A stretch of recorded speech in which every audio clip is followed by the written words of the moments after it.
CRIMEZ. Sensational. Break.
Come on, man.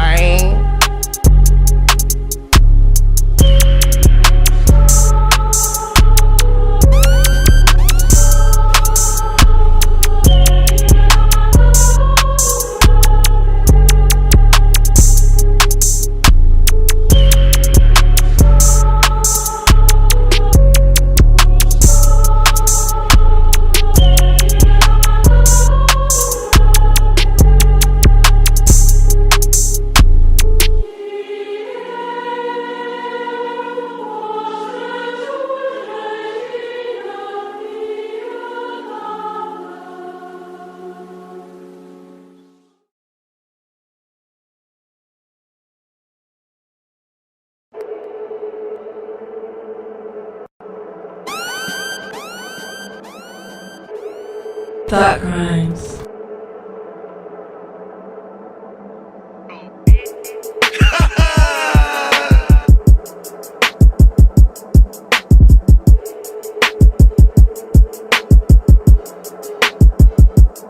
I said he pull crime, take a peep, yo crime, slipping on the floor, crime, take a peep, pull crime, yo. Said he pull crime, take a peep, yo crime, slipping on the floor, crime, take a peep, pull crime. Said he pull crime, take a peep, yo crime, slipping on the floor, crime, take a peep, pull crime. Said he pull crime, take a peep, yo crime, slipping on the floor, crime, take a peep, pull crime. Hey, my nigga, I ain't hating. And my nigga, I ain't lazy. But I know everything that they got come from straight. So why you tryna give me occupation? My nigga, I ain't hating. Nah. And my nigga, I ain't lazy. But I know hoagies and some cold-blooded killers, rapists and thieves. So why should I be patient? I said he pull crime, take a peep, yo crime, slipping on the floor, crime, take a peep, pull crime. Said he pull crime, take a peep, yo crime, slipping on the floor, crime, take a peep, pull crime. Said he pull crime, take a peep, yo crime, slipping on the floor, crime, take a peep, pull crime. Said he pull crime, take a peep, yo crime, slipping on the floor, crime, take a peep, pull crime. Hey, my nigga, I ain't hating. And my nigga, I ain't lazy. But I know everything that they got come from straight. So why you tryna give me occupation? My nigga, I ain't hating. Nah. And my nigga, I ain't lazy. But I know hoagies and some cold-blooded killers, rapists and thieves. So why should I be patient? I feel like Babylon and Generation D8 with clear sense, uncommon, can you see straight? Freeze frames by the blockchain, the deep state, deep fake DNA. I'm mobbing with the think tank. You in the block with the guards where the beats done. What makes it loud for a law, get your beat stung. Freeze frame, make it hard for Bama's roll through. That hating energy get barbecue beef bump. You work a third of the day to get the shame. Yeah, we got just like the murderers and rapists that you claim that you caught. So we burn a little sage, then we raid in your spot. Get down and get your motherfucking ass down. Where that motherfucking dope at? Said he pull crime, take a peep, yo crime, slipping on the floor, crime, pull crime. Said he pull crime, take a peep, yo crime,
now they got couple strikes. So why you tryna get me occupation? My nigga, I ain't hate, nah. And my nigga, I ain't late. But I know homies is some cold-blooded killers. Right, that's a thief, so why should I be paid? Warning. The Federal Communications Commission has determined the following content to be emotionally harmful. Snowflakes should not view this content under any circumstances, even if supervised by a G.I. Joe, Navy SEALs, Army vet, or someone with good common sense. The views and opinions expressed, including the depictions of persons of color, corrupt politicians, white people with or without a tan, haters, who have yet to brush their teeth typing angrily in the comment section with hot breath syndrome, do not reflect any official policy or position of the U.S. government. This program contains graphic language, dark comedy, unique intelligence, creativity, a high credit score, and high blood pressure when triggered. This program has also been accused of racism, violence, misogyny, mansogyny, feminism, MGTOWism, defacement of celebrities, and of course, being a bully. Welcome to Thought Crimes.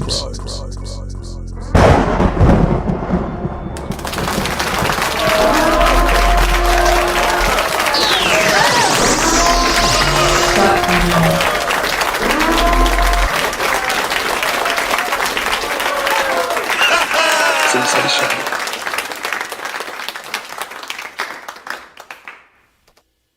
Good morning, everyone. Welcome to Thought Crimes. This is your girl, Sincere, and I'm here with... Yo, what's up, everybody? This is your man, P Solo, back in the building once again. You guys know what time it is. Good morning, by the way. I want to say good morning, or maybe what part of the world you in. Good night, good evening.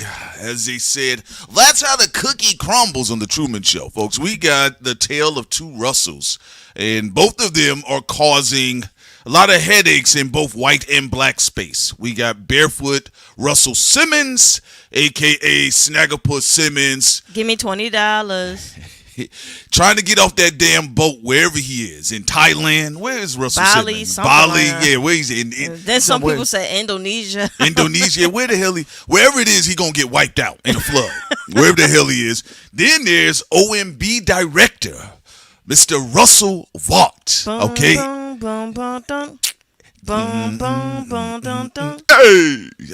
aka Mr. Hugo Strange, and if you're not familiar with the man that you see on the screen, you need to look up Russell Vought. I know everybody is trying to cancel each other in rap music and typically social media, but Russell Vought is possibly, I could argue, Cindy and I, we talked about this when Trump was sliding back into office, after Liz Cheney said the orange man's not coming back. I say he's coming back. I don't trust you. All right. But he is by far in American politics easily the most important politician right now. Doesn't mean that's going to be forever, but as it stands right now as OMB director and what he has the power to do, and he does believe the president of the United States has unmitigated, unchecked potential and power, basically a pseudo dictator, and he is a staunch Christian nationalist. And if you're wondering why some of your favorite quote-unquote minority woke programs, even some of y'all logo channel watchers have been canceled, you can thank Russell Vought for that. So we're going to definitely dive further into that and what actually is his active role in you all's everyday life. And I think, Sin, what was the third situation we had? We're going to be talking about Rakim, how he's still doing his thing. Rakim Allah, the 18th letter. The 18th letter. He's The still 18th kicking letter. it. Can I kick it? Yes, you can. Real quick, I want to say a couple more things in politics pertaining to DSA right now. There's a big debate. You have ADOS and FBA making sure that DSA doesn't forget about reparations. So people want to know, is Tallarico, is he for reparations? So Ricky sent me this article from Yahoo where Tallarico backs reparations as black voter outreach faces scrutiny. And this article was created July 21st of 2026. So I am going to play the clip from X of a town hall meeting where you had a concerned, black man who was like, look, Y'all been giving all these goodies out to Israel, to people who haven't even suffered on this soil. When are y'all gonna stop trying to, skip around reparations? So let me play this for y'all real quick, and then I'll also play briefly what Ma'am Donnie said also on Roland Martin's show as well, and then we'll get to the other subjects. This country has given reparations and support the state of Israel since 1960.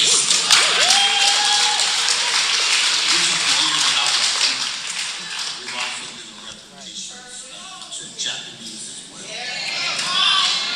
With the onslaught of police brutality of Black Americans here in America, this has been going on for some time now. Do you support reparations, and would you legislate for an anti-Black crime bill? Thank you. Okay. Come on. Black man playing no games. No, I'm glad. I just want to say this real quick, and I want to hear the rest of what James Telerico has to say about this, because I'm going to be honest with you all.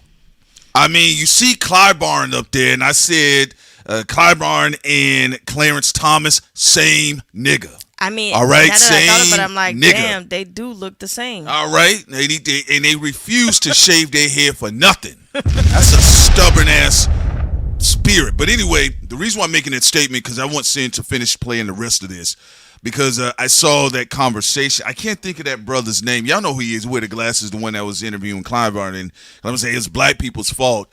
Listen, oh yeah, he's on Vox. He has a show on Vox. Yeah, shouts out to him, because I do see him push back. I know he gets a lot of criticism, but even when he pushed back on Emma Voegtlin, and she talked about, I don't care, people are secret Batman Nazis at night, and they go out in the night and they beat niggas up, and then they vote progressive in the daytime.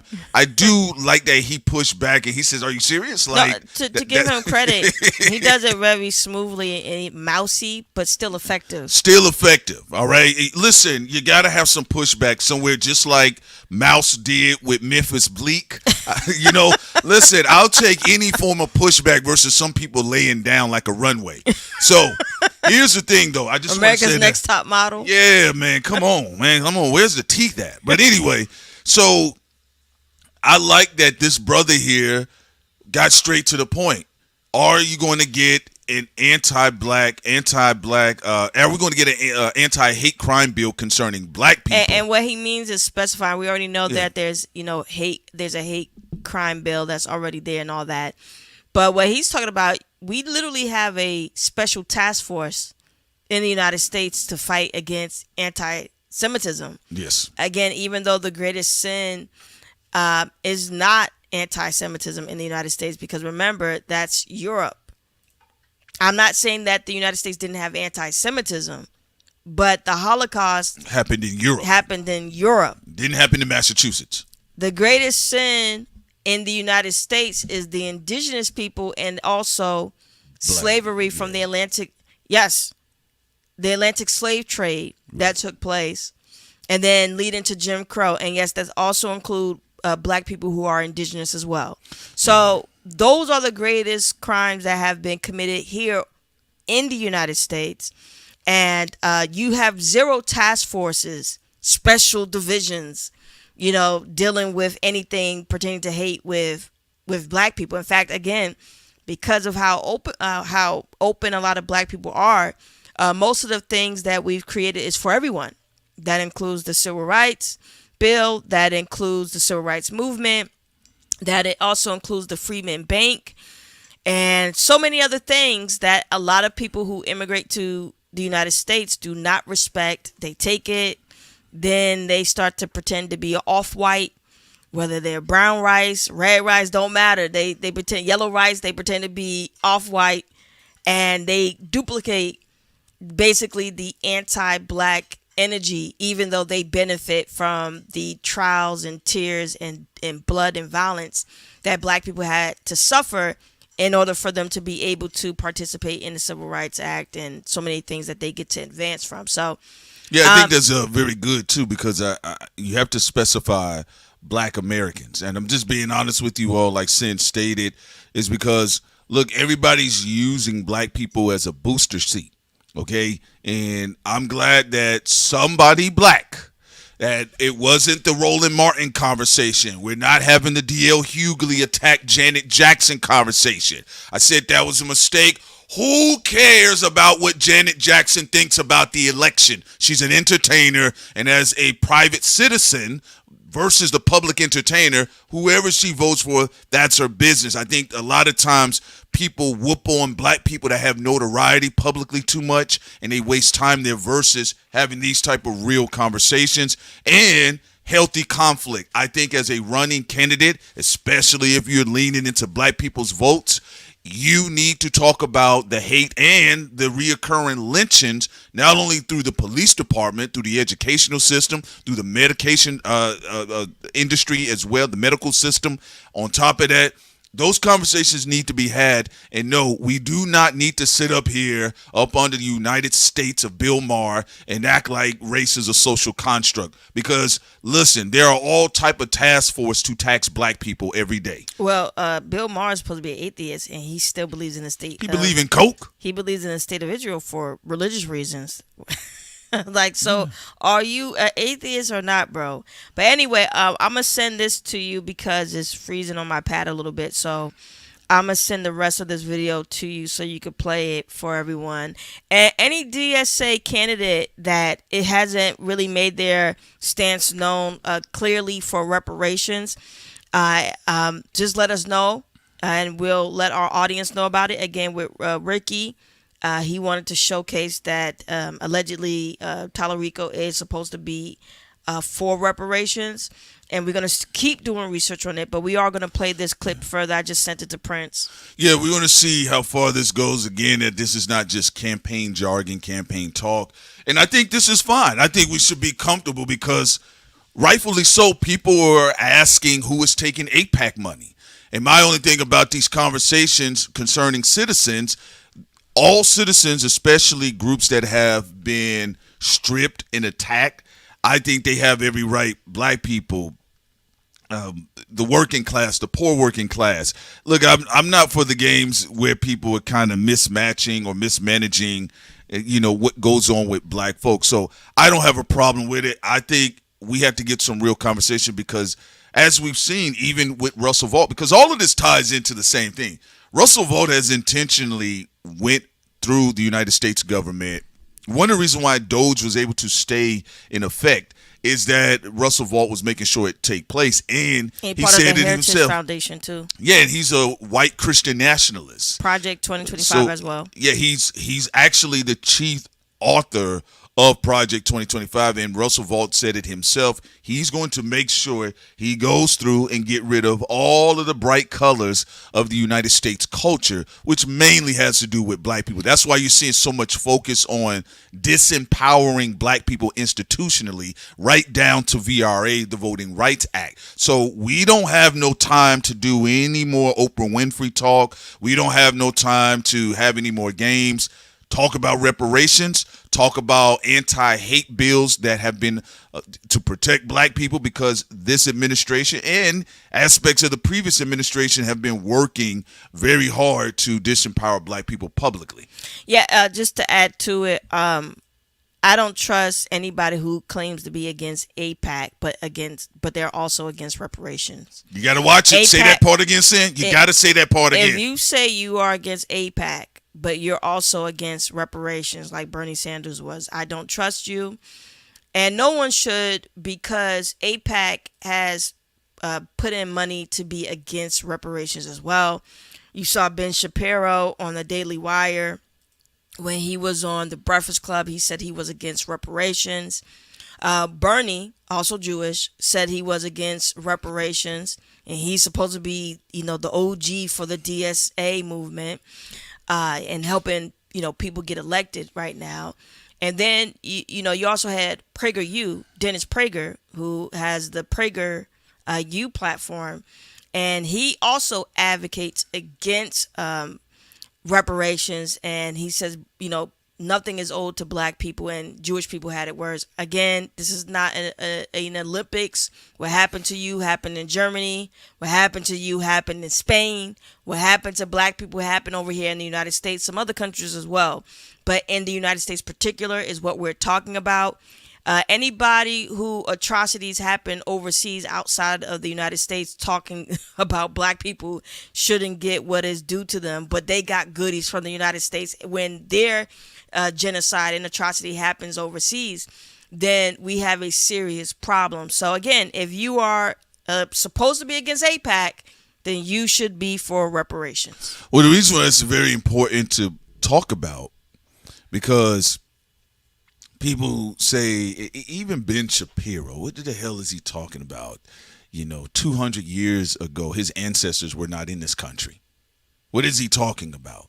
When he says, well, I had nothing to do with slavery. Okay, well then the average person walking around in America had nothing to do with Germany. I know I didn't. Okay, so, you get what I'm saying? All right, a knife is a knife. Okay, Right. So I don't do all of these. Listen, and because I don't want to try to get into a space where you're mismanaging and you're coming off hateful. But I am being very frank about it. Most Americans had nothing to do with Germany. Especially black Americans, they didn't care about supporting no damn Adolf Hitler. No matter how many times he kissed Jesse Owens' ass. Black people did not care. Black people did not harm and kill Jewish people in Spain. They did not harm and kill Jewish people in Germany or in Britain or in any of the European countries where Jewish people have had issues. And so that whole guilt of even trying to put that on black people, and in particular black Americans, for what? Like you said, clear conscience on that one. People can have a little bit of dust on their hands when it comes to certain things. But again, when it comes to that situation, like you said, black people can say, stop making me pay taxes for anything that have to do with Israel or AIPAC or anything that has to do with anti-Semitism, since none of the European issues pertaining to the whole Jewish situation has anything to do with us, right? Yeah, so, Like, that's come one on. thing about it, and I'm very, that part of these progressives are getting on my nerve. They're going around sniffing everybody's butt crack. Do they got an $8 dollar bill in there? Yeah. But then when we talk about reparation, come on now. Come off of it. Come off of what? Hey, Yeah. do you take AIPAC? Do you take AIPAC money? Hey, by the way, guys, I think we should now have the conversation about reparation. Come off of it. So you're trying to get black people involved, but you're being nasty like that publicly. Bernie Sanders, to me, his speech was violent. Some of them beautiful black women approached him politely, calmly. They were up there with, Killer Mike and Run the Jewels. And he was like, hey, by the way, Bernie, you're running a great campaign. What do you feel about reparations? Absolutely not. Absolutely not. Well, Bernie, why are you against? Absolutely not. Why? No. Now get them out of here. So, I think there should be a no-nonsense approach to all of these candidates, especially Democrats. You are in no position of power. I want you to understand that real quick, because we got politicians that do listen to the show. You are in zero position of power. You can't stunt like Goldie from the Mac. You can't make black people kiss your ring.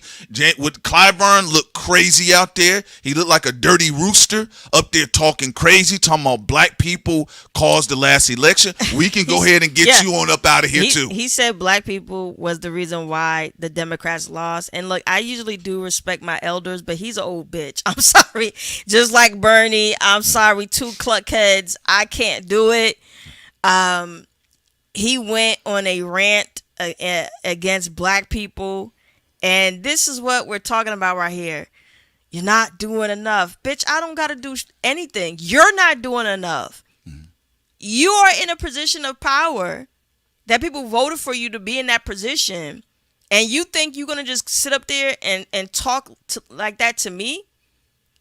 You supposed to be servicing the American people. That is why your ass is there, not to act like a fucking king. So yeah, with Clyburn, he was stunting. He was also trolling as well too, because you saw his little stupid ass grin. Because he does that a lot before he says some bullshit. He has like a cheeky smile. Yeah. So I don't think that black people have to deal with that type of disrespect. You know, again, I do agree when you have people from FBA and ADOS saying that, you know, the corporate Democrats have tried to ignore us, you know, the Hillary Clintons and stuff like that. And many of them saying we will not be ignored by DSA. Well, and I love it. And again, like I said, you know, realistically, no, white progressives, white Democrats, black progressives, mainstream, black Democrats, you are in no position of power, okay? Play 50 Cent's position of power, Alexa, right? The reason why I'm making that statement, let me tell y'all why, too. We're going to get to Russ Vought, Mr. Hugo Strange. He ain't playing no games. He ain't playing no game. No matter how drunk Trump sounds, Russ Vought ain't playing no games. When Trump falling asleep at that Oval Office, Russ Vought is in the back cutting up more shit. All right? So we got to be realistic. I'm tired of it ever since I was a little boy, even trying to do the little politic thing in Georgia, and you had all the big white racist great-grandchildren of Republican slave owners trying to recruit me because they felt like you can have some pizzazz and we can really use a young brother like you on the right and all this other type of stuff. I didn't care about that type of stuff. I'm not in it. I don't want to sit down with Tiger Woods talking to the president about black on black crime. Well, speaking of that, you know that Florida white dude who was trying to kiss ass to, you know, black Americans. He came out recently and said, you know, we can't say that crime is all young men, is black young men, exclusively so. That ain't gonna get y'all nowhere. But you see, I don't try to click up with these people because they're gonna be racist at some point. Yeah. My thing is, do what the fuck we telling you to do with reparations, or you're not gonna get our road. It's that simple. I don't want to be your fucking friend. Okay. No, you're a politician. You know, I'm not I'm not your teacher. I'm not here to educate you. I'm telling you, as an American citizen, what the fuck I want, and that is reparations. Y'all work for us. That's what people don't understand. All right? So here is where we got Jim Roosterface Clyburn, Jim Crow Clyburn, all right? Who was very much so in love with Biden, by the way. And Clarence Thomas. That's why I posted, I said it's the same energy. And listen, let me tell y'all something too. Times are changing. Jim Clyburn, he ain't got that many months left, y'all. He's an older guy. All right? But this, talking to black people like this is going to be out the way, and it's going to continue to cost the Democrats. Y'all mess around, Donald Trump's skeleton will be serving a 5th term. And it's just what it is, because as for me and my house, right, we shall serve the Lord. But if y'all want to be out here serving demons and y'all want to be scary, let me tell you something. Jim Clyburn was being scary. He know damn well a lot of white voters, including white women, voted for Trump more this time around. He come after black folks. That's that slave master stuff. So let's get into it. At this point, they doing so much dark psychology and bad magic. I mean, black people should have voted for Trump. Hey, because according to them, we did. Yeah. I mean, even though in large numbers the Democrats got their votes from the black community, but yet and still not enough. And this old bitch at mine, we still voted for Trump. Yeah. He know damn well that ain't happening, his old scary ass. You blaming people anyway. That scary ass. Let's get into this here. I want y'all to hear this real quick. It's only about a minute. There are a lot of black people who out here supporting Trump.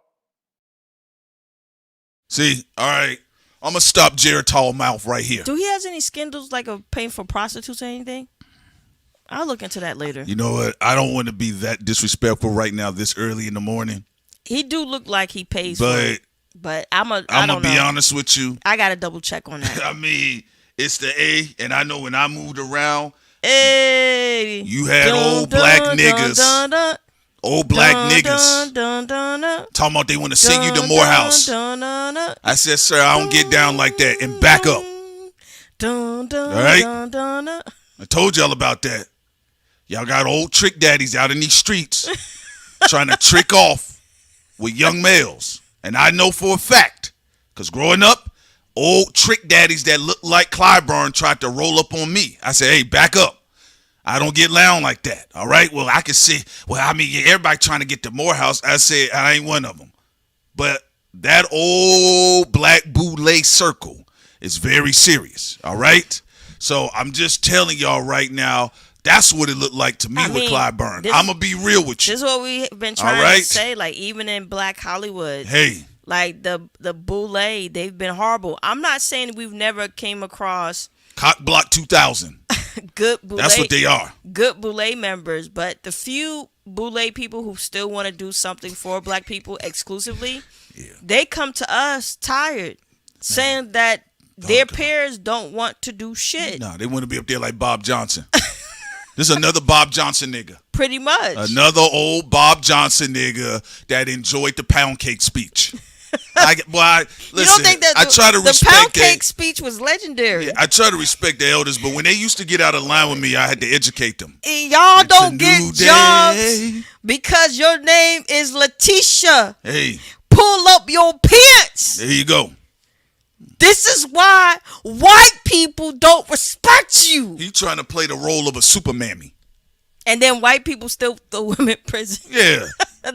No, but that, at the time when Bill Cosby did the pound cake speech, I didn't really pay it any mind. He gonna get up there and you knew something was wrong with him, man. We used to, get out of here. But remember, Bill Cosby, stop all that. He got played by the Clintons because he used to be really cool with them. They didn't come out and save him. I don't care how many times you beat black people in front of them. That's the thing about it. They do all this stuff where I'm going to hit black people extra hard. I'm going to talk about black people extra hard. They still going to throw you extra under the bus. All right? So Jim Clyburn, instead of having a real backbone and say that this country got a problem, racism, this country got a problem, corruption. I am glad that you are having more, it's becoming more mainstream to cook the boule, though. Hey, cook them. It's only 3 of them left. Cook them. They ain't did nothing. I am open to all organizations if you guys are progressive and you're playing the political game correctly. But if you talking about you about to reverse and make an illegal U-turn in the middle of the street on black folks, cook them. Get them out of here. He said, Prince, you ain't doing enough. I'm not doing enough. Shit, he said. He an old hoochie mama. Oochie wally wally. All right, let's go. Bang bang. Let's hear what he said about a bunch of black people out here supporting Trump. Meanwhile, I have seen nothing but black people being vocal about programs, and especially the 300 plus black women, 300 plus thousand black women that have been unemployed by those through government jobs, and 500,000 black men that have lost their jobs. I haven't seen anybody online comfortably say, outside of Officer Tatum.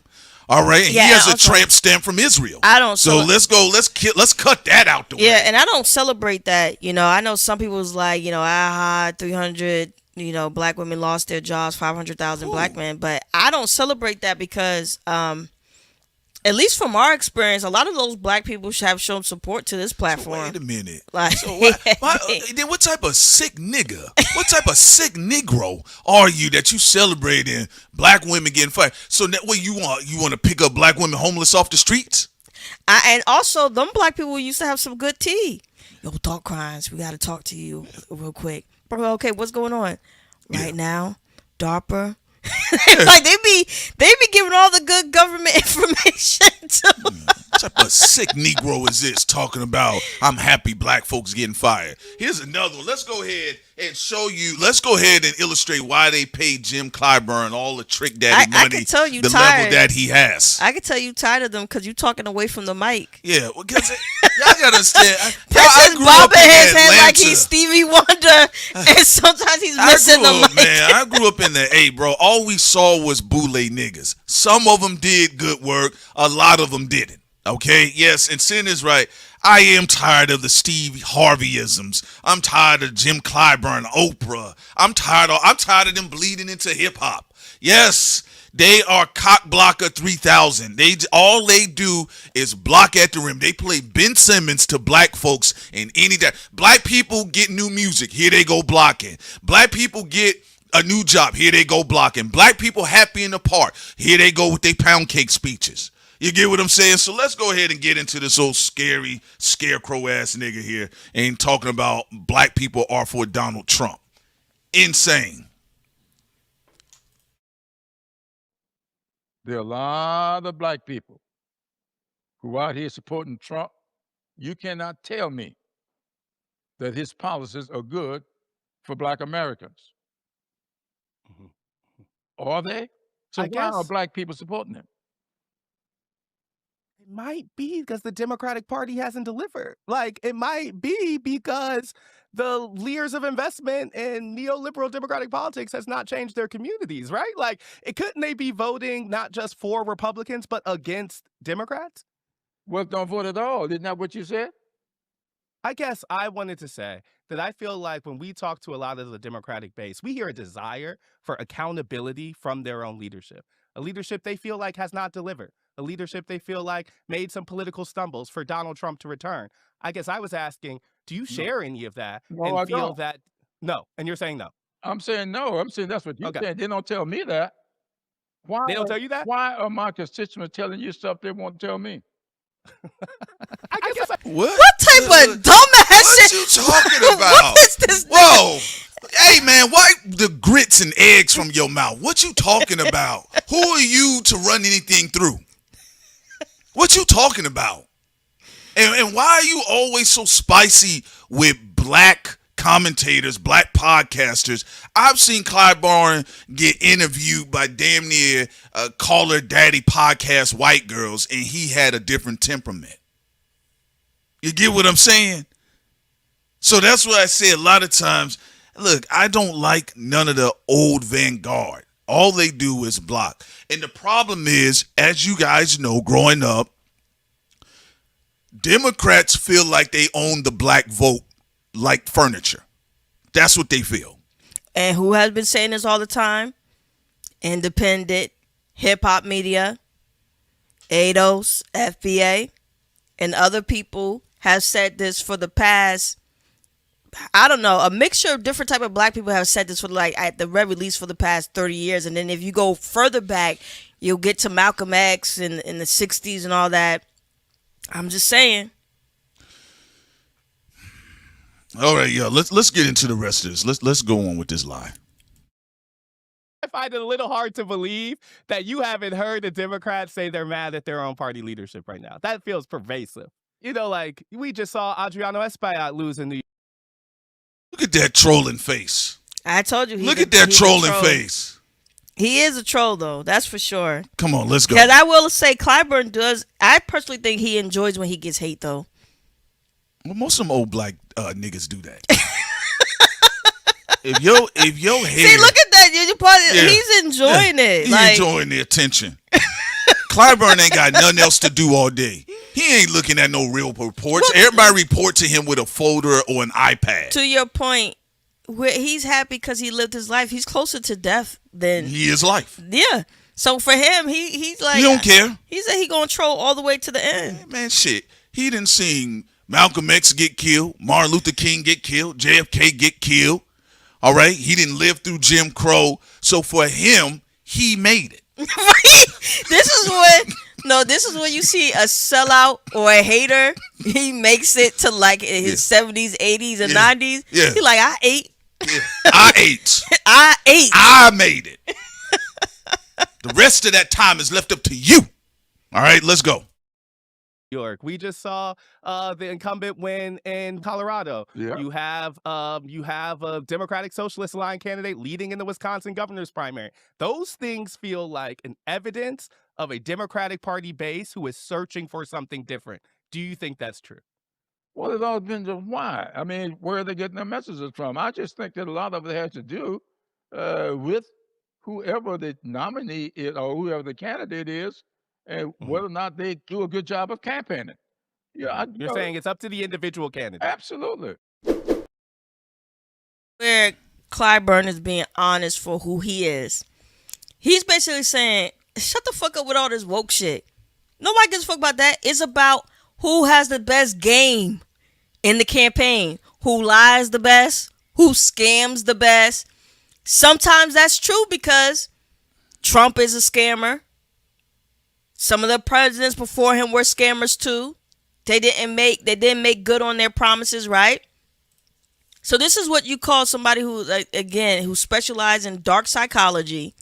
And for him and his people, he like, look, I get you saying this about all this shit, but it's really about who gonna run a good campaign. See, you trying to make it seem like people care about all this other stuff. He's like, my old ass have been here for a very long time, and I've seen the people who win is who has the best campaign. Now, where Clyburn is missing, though, is that a lot of people are transforming from that, though.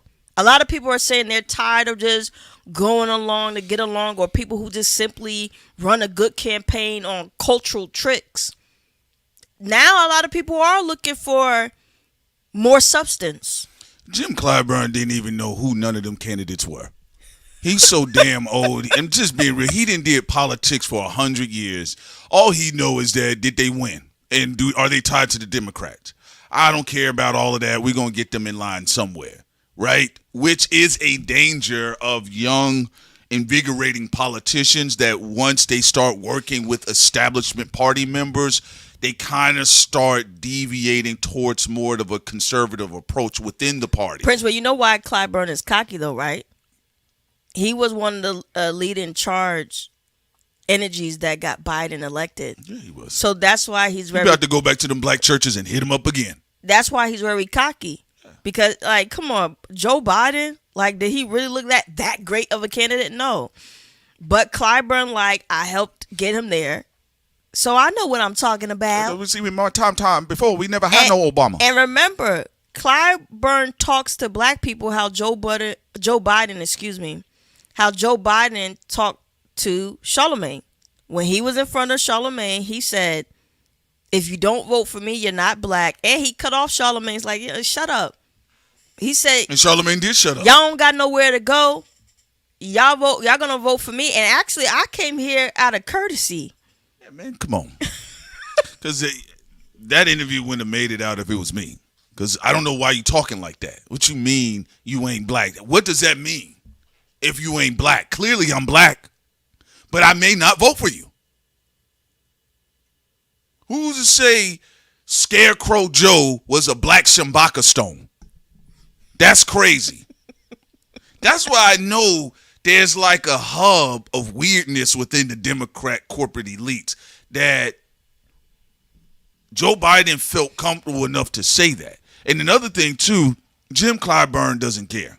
All he knows is that they about to run the same play like Tom Brady, all right? Right, and that's what he's very confident about, because you're looking at somebody who's seen his entire life the same play work. Every time. You've had a lot of black scholars and also black people who don't come from an educated background who have warned black Americans to take a temporary sacrifice by not supporting or holding this country up and holding up the Democratic Party. Let them fail so you can get what you want.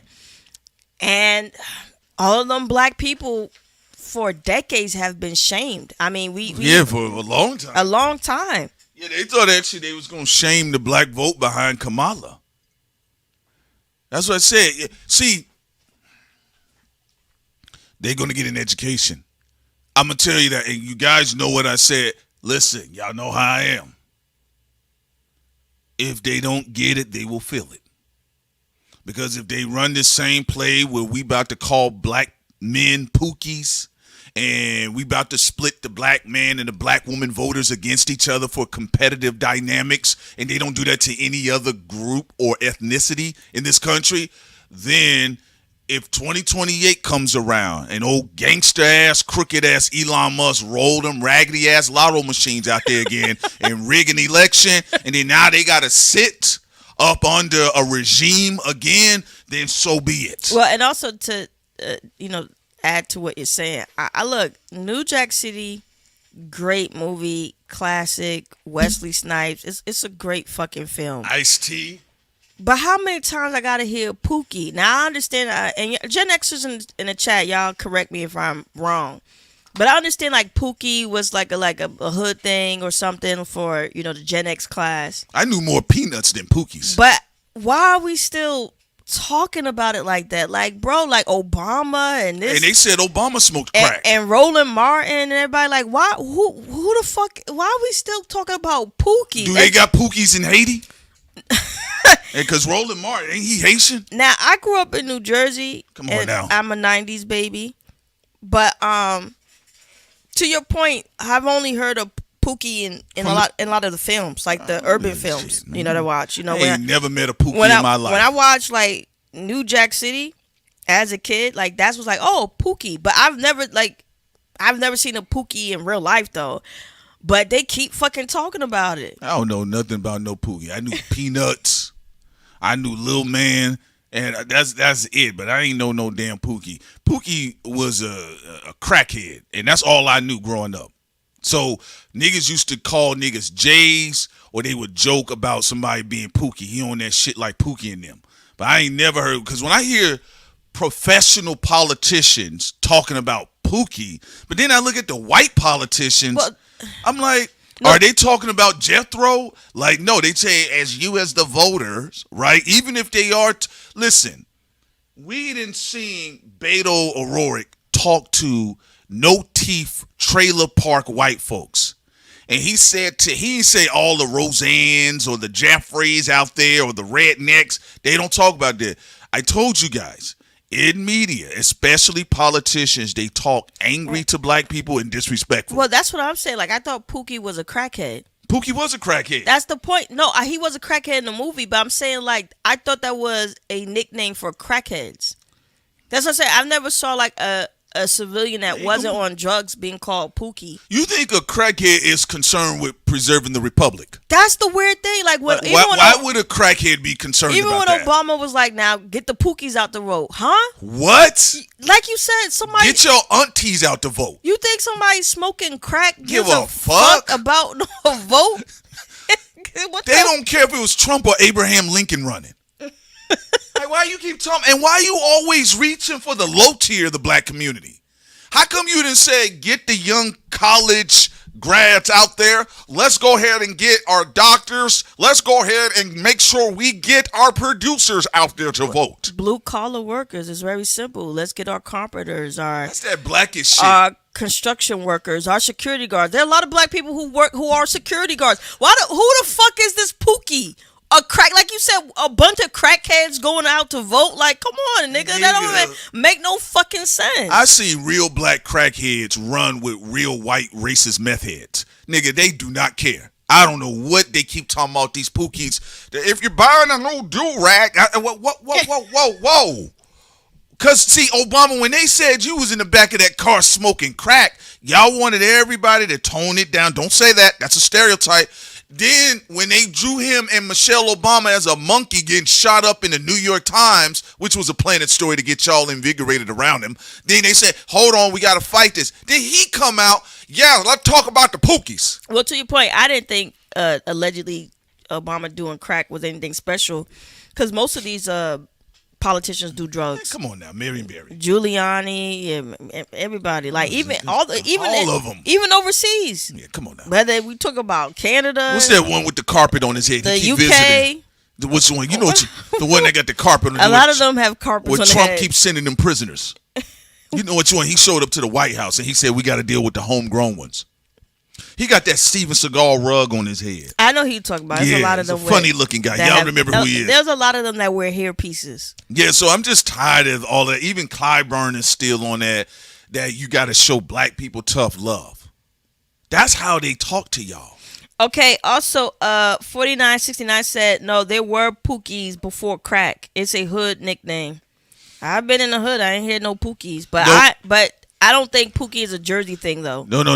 Let's be clear. What? Pookies and Peanuts, all them names existed. New Jack City came out. Chris Rock became the international crackhead symbol. He became the logo for crackheads, and the Pookie name was rebranded from there. Is it what region for the people who heard of Pookie before Pookie became a crackhead? What city are y'all from? Let me know. It's probably gonna be Detroit, Chicago, and LA. Yeah, okay. 4969. Y'all let me know what region y'all from, because I ain't speaking for all regions. I'm just saying in Jersey, I ain't hear no Pookie. Because when we except hear Pookie, for Pookie being a crackhead from New Jack City. That's what I'm saying. It's an old, outdated term. Because when you say Pookie, you talking about getting the crackheads out to vote. Okay? And most of their families ain't fucking with them because they stole shit from them. Like, what the fuck you mean? Like, this nigga's stealing PlayStations and shit. And right. You go vote. I'm going to go find somebody productive. Everybody who know, if you ever dealt with a crackhead back in the day, they do steal your shit. But all drug addicts do. Yeah. They sell it so they can get more money to get high. Yeah, definitely. Yeah, that's what I said. Detroit, Chicago, LA. They said also Miami. Yeah, Miami, St. Louis. Yeah. Everybody know when Obama said Pookie, all black Americans today thought about Chris Rock. I thought he was just talking about, that's what I'm saying. He talking about a crackhead? Like, what the fuck? I've heard of Ray Ray and Pookie, but nigga, come on. It's exaggerated. It's exaggerated. And it was racist. Also, yeah, I've heard of Ray Ray. Yeah. Also, shouts we have a super chat. Shouts out to our smart women. We appreciate you so much for the $10. Shouts out to you. All right. Thank you so much. It's all love, player. Thank you. But yeah, I'm going to be real with you. And my only other side of the game with the Obama situation, the reason why I really didn't want to be bothered with none of that, because I knew he was going to get into soul food politics. And he was trying to show, as a biracial that was raised in Honolulu with The Rock. He was trying to show black Americans that he had soul by talking about Pookie and Ray Ray and them. And I don't like that because you sound lame to me. You sound lame to me. Just talk to me as a black voter, as a voter. I don't want to hear that you know the subtle vernacular of black American culture and you're trying to prove how soulful you are. I'm also a millennial. So I personally think when a lot of the older Gen Xers be using Pookie and stuff, I'm be like, dang, that seemed kind of like played out. They ain't using that shit. It's Obama. They gave him a script. It was rolling. It was rolling too. Who wrote that? Obama. Who wrote that script? That Roland Martin wrote that shit for Obama. And that's why we gotta get out there and get the Pookies to vote. Speaking of Roland, he did have a pretty good interview though with Ma'am Donnie that we'll talk about a little bit later. All right, let's see what else Clyburn is saying. Yeah, Junebird, but that's old 80s shit where crack era was strong. That's what I keep saying. Yeah, people gotta come out the 80s. All right, let's get to this one here, okay? What lessons did you take from the Biden administration? Like political lessons. Like, was there any political lesson you think there is to take from an administration whose central goal was to stop Donald Trump's return? And here we are. And he stopped it. The hubris. And you got to remember with old men, old people, and I'm talking about, when I say old, I'm talking about this mindset. They didn't stop anything. Playboy. Dog, that's like you walking out. That's like Jay-Z walking from Ether talking about, yeah, I won. No, you didn't. Elliot Wilson said he did. Thank you so much. Shouts out to Met, too, by the way. Met 3438. Man, we appreciate y'all beautiful people. Y'all must have got paid today. Thank you so much. Tuesday bumping. Love y'all so much. All right. It says hot. Showing support for your creativity and integrity. Great show. Thank you so much. We appreciate you. Love you, love you, love you. Yeah, so I just want to say that real quick. No, they didn't stop anything, because if that was the case, we would be seeing Madam President every day, all right? So let's get into it. I'm going to refrain from trying to interrupt so much. Let's go. Any political lesson you think there is to take from an administration whose central goal was to stop Donald Trump's return, and here we are. And he stopped it. I mean, you stopped it and enabled, I think some would argue. Well, when the white vote turned out 71% 2 years ago, and the black vote turned out 59%, you tell me whose fault that is. I guess only 59% of Whoa. Mothballs. Mr. Mothballs, we're not going to do that. Because we need to basically break down in which way did the 79% of the white vote. What was the vote? What was the direction? He's bullshitting. You know he is. He's scamming. Somebody gave him that script. And he's also smirking, so gotta investigate him. He wanted this to trend for some reason. It ain't going to help. It's not, but it's not going to help. He is an old Sith Lord. All right, let's go. And the black vote turned out 59%. You tell me whose fault that is. I guess only 59% of African Americans went to the polls 2 years ago. It's tough for me personally to blame black voters for the last election more than it is to blame President Joe Biden. That's the fact. It wasn't Joe Biden on the ticket. It was Kamala Harris on the ticket. For 107 days after he decided Kamala Harris on the ticket. I got to give it to him. Because, see, let me tell y'all something. What's up, Brandy? Shouts out to y'all. And because I'm going to tell you something, in Georgia, you run into elders like this. And sometimes they'll be in your face like their spit is flying on your face. And so I have triggers. So there's a couple times I almost put my hands on some elders. And I said, let me get out the room because I don't want to be up here with elderly abuse with them screaming and hollering. So you just got to walk away. But he's clearly being disrespectful here. But this is what happens when you get into this Chronos stage of your life, all right? This is Chronos, all right? This is a nigga Chronos. Because listen to what the guy said. He said she had 107 days to run. And he's saying, so what? The facts are the facts. Bad propaganda, bad advertising, bad marketing, no message, no clear message, first of all all, over the place. First of all, come on now, stop he's it. Getting off message. As the guy stated, we're talking about Joe Biden. Why are you talking about black voters and Kamala Harris? You know why. Like, stop playing games, bro. We're talking about Joe. In fact, don't talk about Jill Biden. She cared more about Caitlin Clark coming to the White House and Iowa, who lost, coming to the White House than black voters or Kamala Harris. Jill Biden did not care about no Kamala Harris. She cared about Caitlin Clark. Jill Biden, she do look like a racist. She do look like a fucking racist. That mushroom hair. Remind me of them teachers when you was a kid. I remember I had a white teacher that was acting like Jill Biden. Like a racist teacher. And you're like, bro, why you keep downing my paper so much? Like, I got the best essay in the class. I knew that Jill was a racist bitch when she said, well, why can't we have Iowa and Caitlin come to the White House as well? What the fuck are you talking about? They lost. The fuck you mean? But yeah, she do look like a racist teacher, like a racist art teacher. Yeah, so he can say what he want to say. They ran a horrible campaign. I could easily say all they did, you know what? They played the finals like J.R. Smith. That's all they did. They can say what they want to say. They was running a dumb campaign. George Clooney coming outside. He writing letters to the president. Well, Clyburn, he is a Sith Lord, and you got to be careful with him. He's an old dog, very intelligent and very corrupt.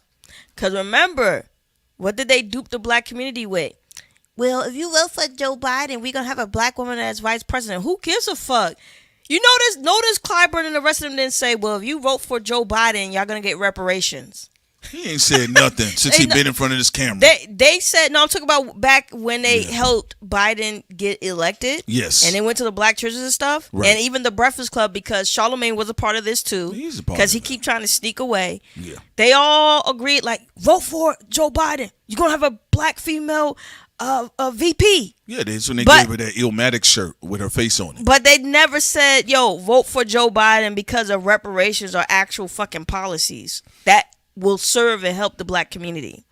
So we're going to let this play some more. Let me run this back so y'all can hear this if you're just coming in. You tell me whose fault that is. What lessons did you take from the Biden administration? Like political lessons. Like, was there any political lesson you think there is to take from an administration whose central goal was to stop Donald Trump's return? And here we are. And he stopped it.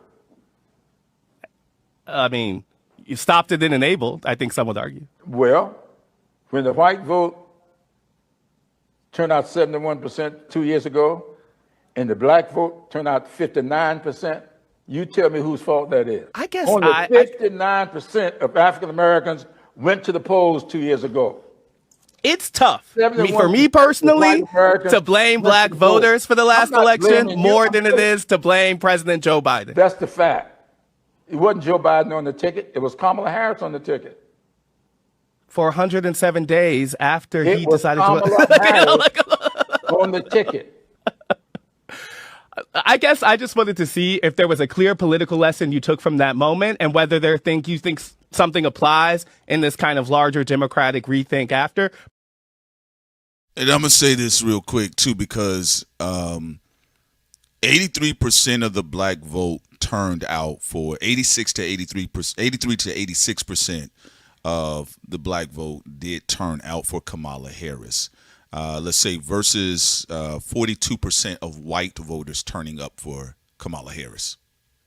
Okay, so I do want to just put that out there. They say 83 to 86% of the black voting demographic did show up for Kamala Harris, even if they disagreed, and only the low 40s showed up for Kamala Harris. 57% of white voters actually voted for Trump. And there are also a lot of people who didn't vote at all because they didn't like what was happening in Gaza. And, you know, that worked because you see a lot of people are getting seats and they're getting plays by standing to issues that really matters to them. And this is what a lot of black people were saying to do a long time ago, that gatekeepers who think they're so smart because they went to certain universities, right, said that everyone was dumb. To sit on the couch and not vote. And now they're trying to do the same tactic after other groups did it. So when black people were saying to do it 30 years ago, 40 years ago, 15 years ago, 10 years ago, hell, even with ADOS and FBA people, they said everybody was dumb. But now that's the tactic they want to use. You want to go to Telerico and what I sent you so we can play that for everybody? Yeah, so overall what you got here is just Clyburn, and they're telling you right now, because what he's looking to do is get the conversation going.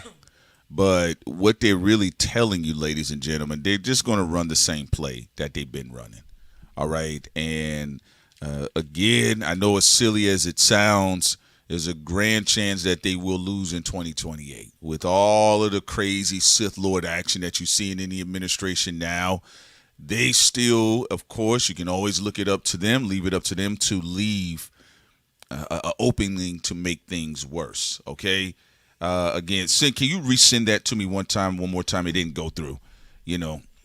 Sure. Yeah. So with that being the case, he's not really breaking anything down. He came out here because they said that we got to beat black people into the polls. All right. And they're going to run that again. And they do have to keep in mind that there's generational shifts happening now. You actually have huge power hubs of media where a lot of black millennials are residing and taking independent power to. So some black millennials, though, are a bit simpish. And we're going to get to the super chats in a moment of Ariel super chat. But some millennials, like we talked about,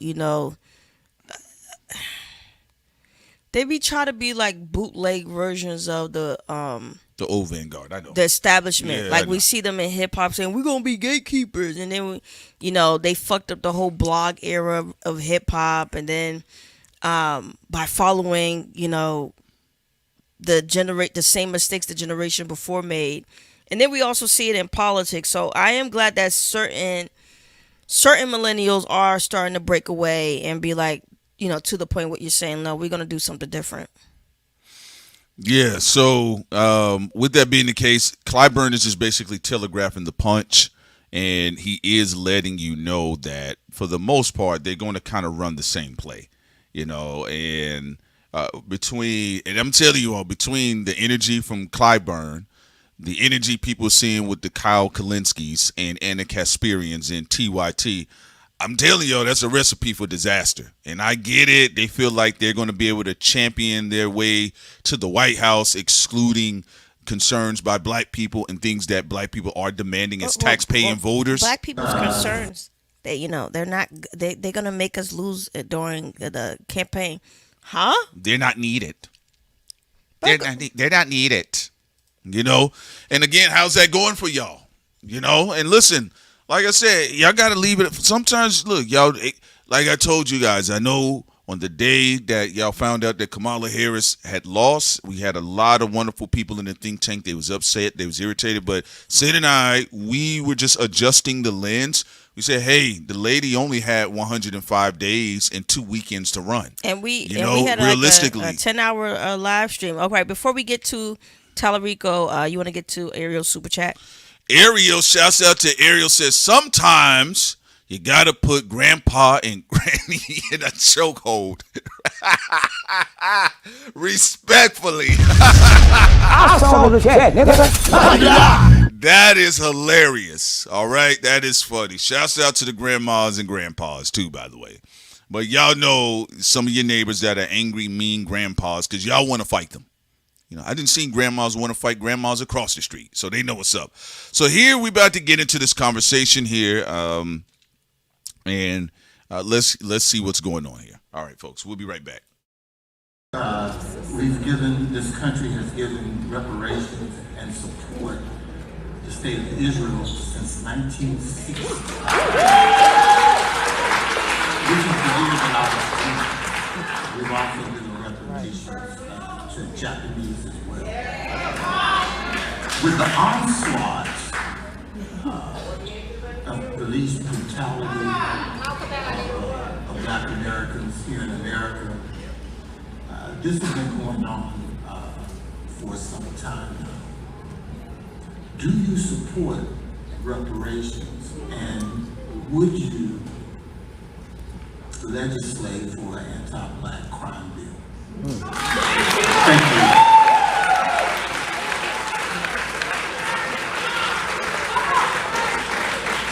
Restoration, repairing past harms is part of my faith tradition. It's part of the values I was raised with.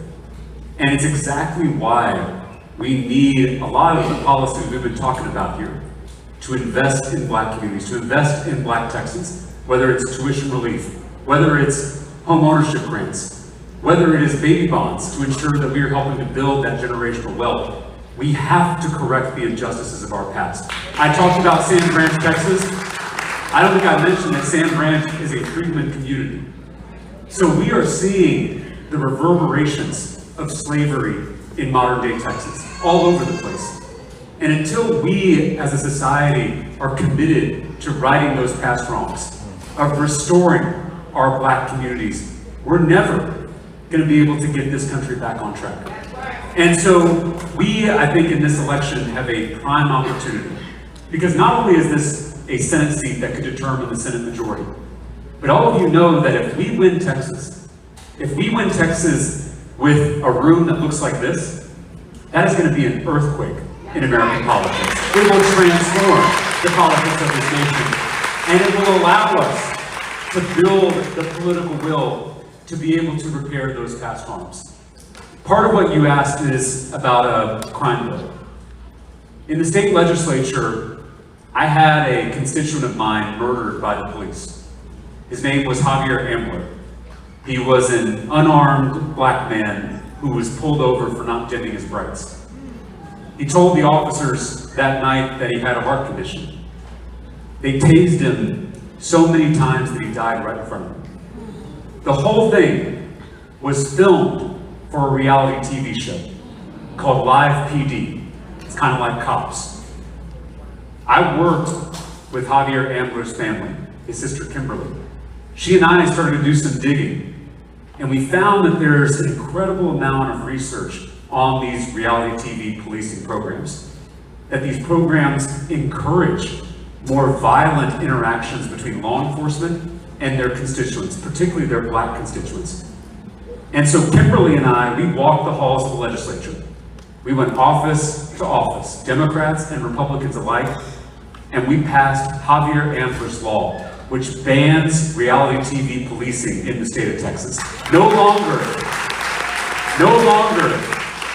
can a reality TV show like Live PD or Cops contract with a law enforcement agency in Texas at any level, local, county, or state. But that same session, Representative Rose, you remember this, the George Floyd Act didn't even make it to the House floor. So while we made progress for Javier, while we made progress in banning these reality TV policing programs, we failed to pass the George Floyd Act, which would have been transformational in ensuring that police officers are actually protecting and serving all of us. And I hope that when we win this seat, when we win a Senate majority, we will be able to pass federal legislation to protect all Americans from police violence, including our black communities. So thank you. All right, so that was a pretty decent political moment. Like I said, I'm of the mind I need to see action. I've heard these sentiments before, especially even living in Austin. With some of the local officials that did run, and then they got into office, it kind of changed their tune. So I would like to see Tallarico on more on James Tallarico black media platforms to delve more into a step-by-step on how he would go forward with reparations. Yeah, and also against police brutality. No, you're right about that, because that has to be specified. I mean, in black media, the marketing with the knockout game and the anti-Asian hate crime bill worked effectively. And black people have been some of the best marketers on this planet, black Americans, and through cinema, through beautiful songs, art. Black people have lamented in this country in many different ways, like Goro, arms everywhere. Yeah, we can't. They didn't sung the Black Death Train forever. So, at this point in time, people are just coming to the full conclusion that people don't want the protection of black people. Yeah, we can't just rely on breaking points or white liberal news media outlets. I think he had a good answer, but I would like to see him actually go to black media, independent black media in particular, and answer some really tough, hard questions.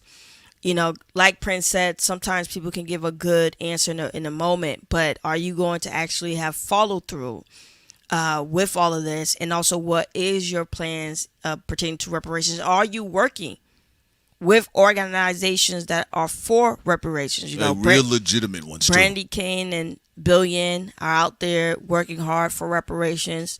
You have certain organizations in Atlanta and also in Jersey and other places across the United States, working hard pertaining to reparations. And also, we want it to be exclusively for black people. We already have policies that black people fought for. That's for everyone. The Civil Rights Bill, the Civil Rights Act, all that. Yes. Black people have shown their love to the world and everybody, and those things can remain, and that's great. But the reparations is going to be and should be exclusively for us. I didn't like Elizabeth Warren, where she was trying to say, well, we should do reparations for minorities. No, black people exclusively should have reparations. That's a unique experience for our group. Also, you wanted to read Eve's comment? Yeah, that was another old woman with them nurse shoes I wasn't into. Get her out of here, Elizabeth Warren. She said she was a Native American. Yeah, I wasn't into her. Yeah. I'm like, sure. Yeah, Party City a Party Central. What is it? Party City. Party City. Yeah, Party City Indian. All right, I'm not interested.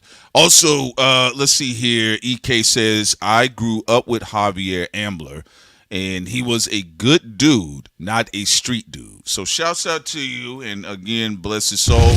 Also said I was in the same classes as Kim. Yeah, so his sister as well. So my understanding of it, again, I'm not taking away from James Tallarico's experience. I do believe, he for the most part, he had huge consideration for Kim and Javier. And also, I guess EK said, no, he was Panamanian. He looked like, I've seen a lot of Panamanians. They just look like regular black guys. You'll see them, black men and black women. A lot of them have a beautiful dark skin. Yeah. A lot of people from that part of the world. So he said he rode with nothing but brothers, and he was down for the cause. Well, bless his soul, And again, that the whole conversation about police brutality. Look, we're not going to keep debating and having these lame ass conversations of talking about did somebody kill themselves, or just because they got a ticket in 1993 they deserve to die. That argument in itself is inhumane. So I cannot justify that conversation. I'm going to get to that. I cannot justify that conversation with that. Just that was being a the hand case. signal, a quiet one. I'm doing what Sin does. I'm doing what you do, Sin. I'm going to put you on blast. I'm going to do what you do. All right, babe, I got you. Victory Status here. Shouts out to Victory Status. The way some of these officials move and talk sounds like they read the Turner Diaries repeatedly. Listen, I'm going to be real with y'all. The reason why I said it, I'm not, again, I can't, I'm not Anubis, so I can't put James Tallarico's heart on the scale against a feather. I can't do that. I mean, we can, depending on, has he gone to black media? Yeah, based on his actions. I have to see what the actions are. Yeah, we got to look at these actions for all these politicians. But I can't see through that. But one thing I will say, though, which I would advise you all to pay attention to. Desperate times calls for desperate measures for a lot of these politicians, especially with the Democrats. Remember, some of these people will say anything to get some moksha, to get some motion. I want people to understand that. They will say anything to get in bed, to get black people back on board with them, because going into 2024 and leaving 2024, they've completely dejected the black voting bloc.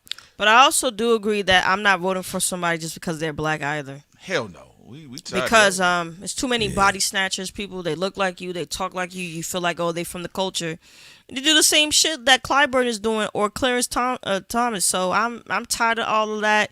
Don't try to be like brother, sister in my fucking face and think I'm supposed to vote for you for cultural reasons. It's policies, and that's it. Like I said, that's supposed to be. And technically, that's what politics is supposed to be about.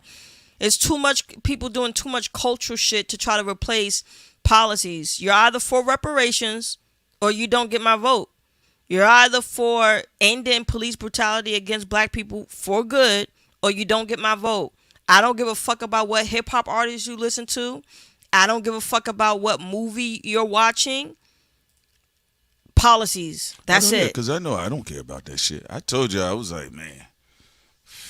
If we get one more Rolling Stone interview with Obama talking about how much he loves ether, like that's enough. Shouts out to JSZF1FU. That's funny.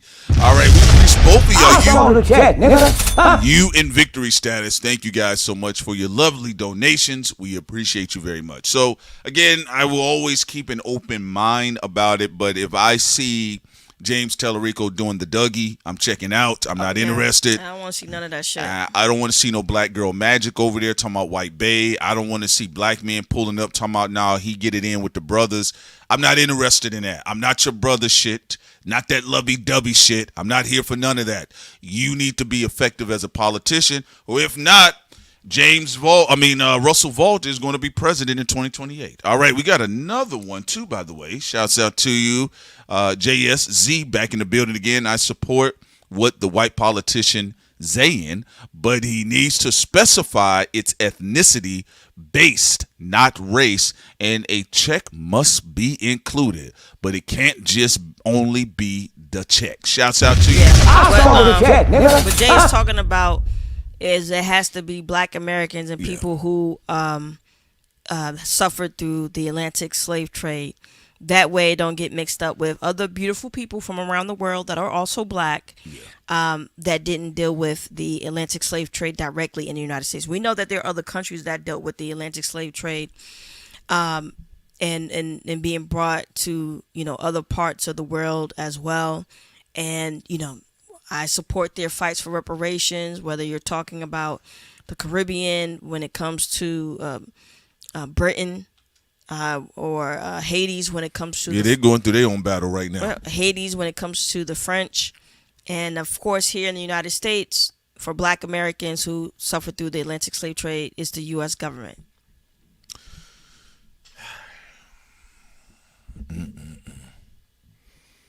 I just want to see if these people are going to be stupid, and what I mean by stupidity is only vying for power and focusing only just simply the power. This is what got their asses in trouble with Plattner, and this is why they sound like Mike Jones repeating themselves, So, again, we'll see where it goes, but I do agree with JS. There needs to be specifics. Right. It's just that's enough. That was just like a appetizer. Yeah. That's how we look at like town halls. That's an appetizer. And the next test is like people got to start, look, you cannot, and also we got to also keep this in mind. There are a few people in life that can live outside of their experiences, but most people live by the experiences. A long time ago, we told y'all don't rely on white, liberal, progressive podcasters and platforms because they're not Black. So, you getting anxiety and like, why are they ignoring me, and ask questions about reparation. That's what you're supposed to do for yourself. Go and support Black platforms that talk about politics, and also Black platforms that do talk about politics. Have these people on your show like Talarico and the rest of them and ask these questions. And also, if you're not going to Black platforms, I'm just going to think that you're just speaking just bullshit. Like what people have said, like, I don't trust no politician. There's not one politician that I wake up and I'd be like, man, I trust them 100%. I don't trust none of them. I want to see, are you going to put in the work? Are you going to come to Black media, answer these questions pertaining to reparations and police brutality and other different things? And we'll see. Because there's a lot of DSA, people who I don't think enough of them have come to Black platforms.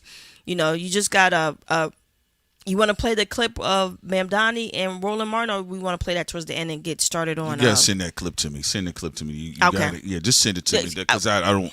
That way I don't have to pull up too much things over here. All right, let's talk about. But no, I want you send that clip to me because that's a part of the conversation. You want to do that first? No, let's keep the comment. Yeah, okay. No, you're doing good with this information. Sin always finds some dope stuff. So it needs to happen, and we got to be direct with a lot of this stuff. Okay, I think there's too much pussyfooting going around with a lot of these white liberals. I think people are being too cute and safe. When I saw Kamala Harris's social media team, they should be ashamed of themselves. Still, you got all of these Caitlin Clarks running your social media teams, and then y'all get on stage and talking about pookies. I just sent it to you. Thank you very much. So, because listen, we're gonna get into the whole conversation because the Russell Vought, and you guys know we did streams about him. We did podcasts on our Patreon, our exclusive streams about him as well. And he's a real thing. He's a real problem. And some of the corporate Democrats are caught in a rock and a hard space. And what do I mean by that? Yeah, they're like, well, I don't want the country to fall apart. I don't want to live under a dictatorship. And remember, you all, if you ever talk to people who fled countries, not only just people that were part of the Holocaust, because I know when I was like in second grade, I had a chance to talk to some living Holocaust victims that survived, and they said overnight things basically had changed. They said the reason what made it feel like overnight, they said because the public became so excited along with the campaign. Before you look up, there were the camps everywhere. Yeah, like it happened in Bosnia for the people of Bosnia, where civil unrest and civil war took place in their country. To your point, it's happened in a lot of countries before, where overnight Rwanda, neighbor turned against neighbor, and humans have the ability to do the most beautiful things and be selfless and full of integrity, and they could do some of the most heinous and disgusting things and be anti-life. So you definitely have to have wisdom and pay attention when you see tides that are changing. Yeah, you do have to pay attention. I'm just being honest with you. That's why I can say that, wholeheartedly, look, they dick around again and they talk about they don't want to touch anything black to try to appease the power on the far right. You have power to dethrone them. You guys have the ability to fight. But again, whether I was talking to people from Darfur or other parts of the world globally where they fled their country and their government because things got out of hand, they always had the same story. They said the public got caught up in the rapture, right? Like Anita Baker. And they said by the time they looked up, there were camps everywhere, or media was restricted. They didn't have access. So it just happens very quickly. I do think there's too many people kind of just comfortable with things, and they're trying to negotiate with how can we just like at least leave the suffering to the poor, the blacks, or who can we throw out first. Also, I sent it to you, and before we begin, I would say with Cubans, I've met a lot of Cubans in my life, and many of them bit into a lot of the bullshit and propaganda in the United States. When many of them were getting kicked out of the United States recently from the Trump administration, including the ones that voted for Trump, I don't get in the way of people's karma. They try to, act like they were better than the Cubans who are in Cuba right now, and especially the dark Cubans, the black Cubans. And even look at what Mark Rubio, what he's doing with trying to harm the people of Cuba. Well, they say that famous saying, all skin folk ain't kinfolk. Yeah. Yeah.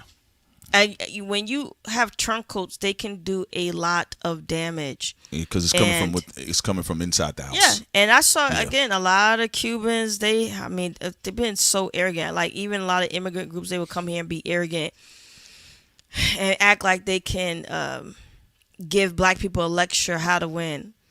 Here's something and I'm not just talking about Cubans or anything as a whole. I'm just talking about people in general. I just want to say this real quick. Don't be a dumbass. None of you are fucking smart. I don't give a fuck if you're Cuban, white, Asian, black, whatever. If the government is against you, you're going to struggle. Period. And I don't understand why some people try to be cute with this. Government, they pick the winners and losers. When the government is favorable towards you, it's a great feeling. You can get great deals, first dibs on things, contracts, all of that. But anybody with common fucking sense should comprehend there's no amount of lecturing you can do when a government is against you. You have to fight to get what you deserve and get what you've earned. Otherwise, they will continue to violate you. I'll give an example. When Ronald Reagan was president, he was not good for black people, but he was good for the Cuban community. He said whoever comes here, they get to stay. He helped build the Cuban community out with government subsidies, and they was able to build out great things for themselves in Florida. But that's because Reagan was in your corner, and there were certain Republicans in Ronald Reagan's administration that showed favoritism for Cubans. Of course, they had their incentives because, if you read the history on Russia and other stuff like that. But nonetheless, Cubans got lucky and they were on their side. And because of that, a lot of them got very cocky. I'm gonna say this just one more time before we move forward, because we're about to play this clip with Ma'am Donnie and Roland Martin. If you think you're so amazing, your group, let me see you thrive and have a government against you. Because around the world, I have not seen people truly succeed when their government was against them. You know what happens when a government is against you? The only way for the group that's on the out to succeed is either they change the mind or change the power structure of the people in power. That can be a way of doing what abolitionists did in the United States when you talk about Frederick Douglass or Harriet Tubman, right? You could go also about it when it comes to trying to change the heart and minds of politicians. And then the other way people do it is by overthrowing their government. There's no other way. So people trying to be cute, like what? It's very simple. When the government is in favor of you, you're going to get a lot of great things. And when the government is not, it's going to be a struggle. Also, just to cut it simple here, if it just required, for them to election say, well, you guys don't know how to talk to the government, then y'all would have made it work in Cuba. Okay? So, you don't flee a tyrannical regime in your home country and then like, well, black people, let me show you how it worked. Oh, really? Like it worked in your country? Come on, let's wrap that up. People are talking out their asshole now. That's Stop why I be it. telling Patrick, PBD, man, shut the fuck up. Yeah. Yeah, that is true. Patrick out there panhandling for money. He doing everything. Now he on the chalkboard like Professor Jang. All right. Also, shouts out to Metaphysics is in the building. We appreciate you so much. We see you here in the Patreon. I saw the check. We appreciate you. He continues here. Some of DSA are not sponsored by AIPAC, but their work further extends or create new tentacles of the government to be tyrannical towards black Americans. Thank you so much. Oh, that's what I was meaning to say, and Sin did a great job, and so great commentary as always. I do want to say something real quick.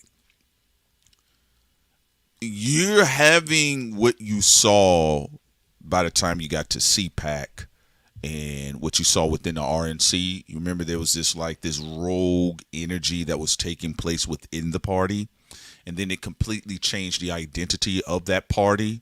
Early on when we were talking about the Don't Tread on Me boys and the Tea Partiers, this is what you're seeing quietly developing right now on the left. Don't taser me, bro. Right?